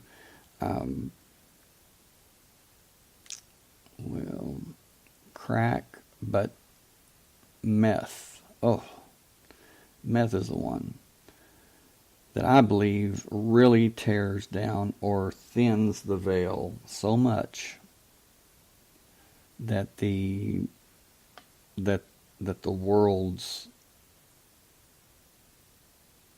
they blend into each other, so that, or timelines do, so that people that may not be physically dead on another timeline, they slip into our timeline. And they don't understand it because they're still on their timeline where they're still alive. And they don't know that they've slipped into the timeline where they're dead. Does that make sense? And many times I have talked to people that have described ghosts and how the ghosts seem to be confused. And for the longest time I said, it's not a ghost, it's a demon. I'm beginning to understand more and more that may not be the case. That it may be what I just described, is that these timelines, these parallel realities, especially in places such as the most magnetic part of our planet, that area in Southwestern France, Northwestern Spain, it's where the realities, where the veil between the realities is the thinnest. And so it's where there's like a balloon effect, where one might swell or be pulled or drawn for one reason or another into our reality. It's what I would call like a balloon effect, or it pulls our reality into their reality. And this is what Geordie Rose of D-Wave and CERN was talking about being able to reach into these other realities, these other parallel worlds, universes, where we're in each one of them. My question is if we're in each one of them, how do we know if we're in the base reality, or if we're in a are we in every one of them right now? I don't think so. How could that be? But if quantum mechanics is right, and if string theory is right, then there are endless parallel realities, and we're in all of them. And like he said, the change is just minute. So my question is to you now is, are you in one of the simulations? Are you in one of the copies? Or are you in the base reality? Are you in the template that the other ones are made on? Because let's face it, there has to be an original. There has to be a base, a blueprint, correct? Anyway, I believe that,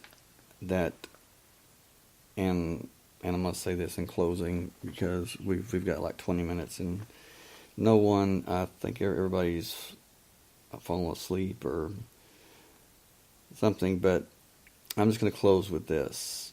The next podcast, tomorrow night, same time, I'm going to talk about how I believe that people, that their latent DNA is beginning to activate. Very slowly, but it is beginning to activate, or something is lighting it up, literally lighting it up. I don't know what that is, but I take great comfort in that it's light.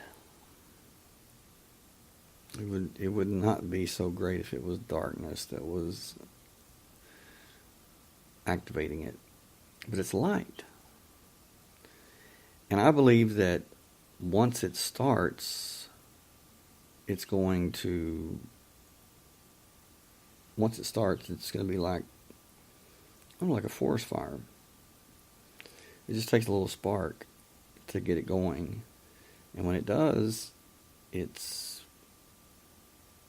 pretty much takes care of itself. And I can feel it, and I'm beginning to see it more and more in everyday life, in people. It's not to say that it's all a bed of roses, like Freddie Mercury. It's been no bed of roses and no pleasure cruise. I consider it a challenge for all the human race, and I ain't gonna lose. You know, let's have that mindset. Let's consider it a challenge, and let's have that mindset. We're not gonna lose. We're going to win. And those of you that are being targeted because you are Rh negative, or better yet, I believe that your genetics make your blood type. So it's not so much your blood type as it is your genetics. And trust me, I would know, because being Rh null, that is, let me just do this real quick.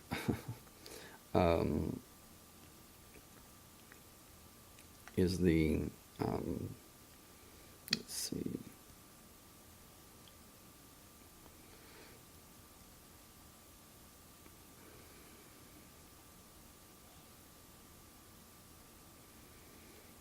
All right.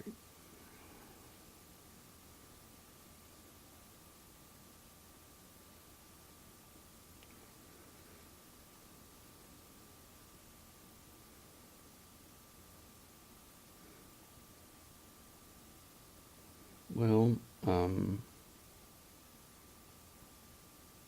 it's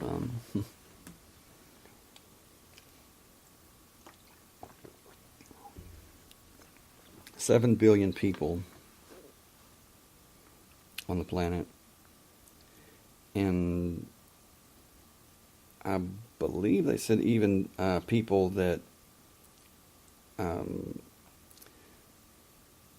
prior to even knowing about RH null. I'm not sure if it's I have no idea if it's an anomaly that is recent, but it was discovered in the 60s, I believe, by, let's see,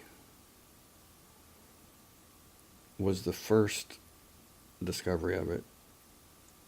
But get this, as far as AB negative, which was long thought to be the most rare, AB negative is like 0.68% of the population. Okay, RH null is 0.0000000064% of the population.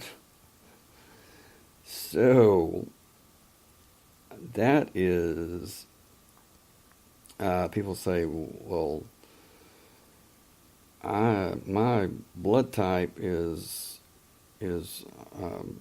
really rare, and that's true. It is, but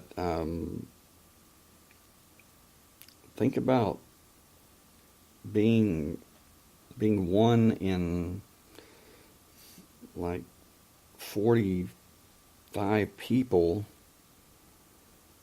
and there's 6,999,999,955 people who do not have the same blood type as you do. That's strange. And I can assure you it's a weird feeling. But anyway, please join me tomorrow night, and as I discuss genetics and how it relates to the Kabbalistic tree of life, the Kabbalistic book of formation with the Jewish letters, the Jewish alphabet, the 22 letters, and your genetics, which makes up your blood type. The Bible says, God says, the life is in the blood. What I believe God is saying is not so much the blood. He's talking about the DNA. And I'll explain why I believe that. It's in the Bible. You just have to know where to look and what it means. Anyway, love and light to you all. Love you all. If you need me, you can reach me at the texorcistpodcast@gmail.com, or you can call. I may not be able to answer, but you can call and I'll see that you called. 903-956-0055. Outside the U.S., just add a 1 to that. +1, 903-956-0055. And you can contact me about show topics, questions, or if you just need someone to talk to about spiritual matters, or if you're having spiritual problems or paranormal activity going on, hey, I'm here to help. I want to help. So if I can, give me the opportunity to do so. Love and light to you all. Love you all. Good night from Texas. I'll see you tomorrow night.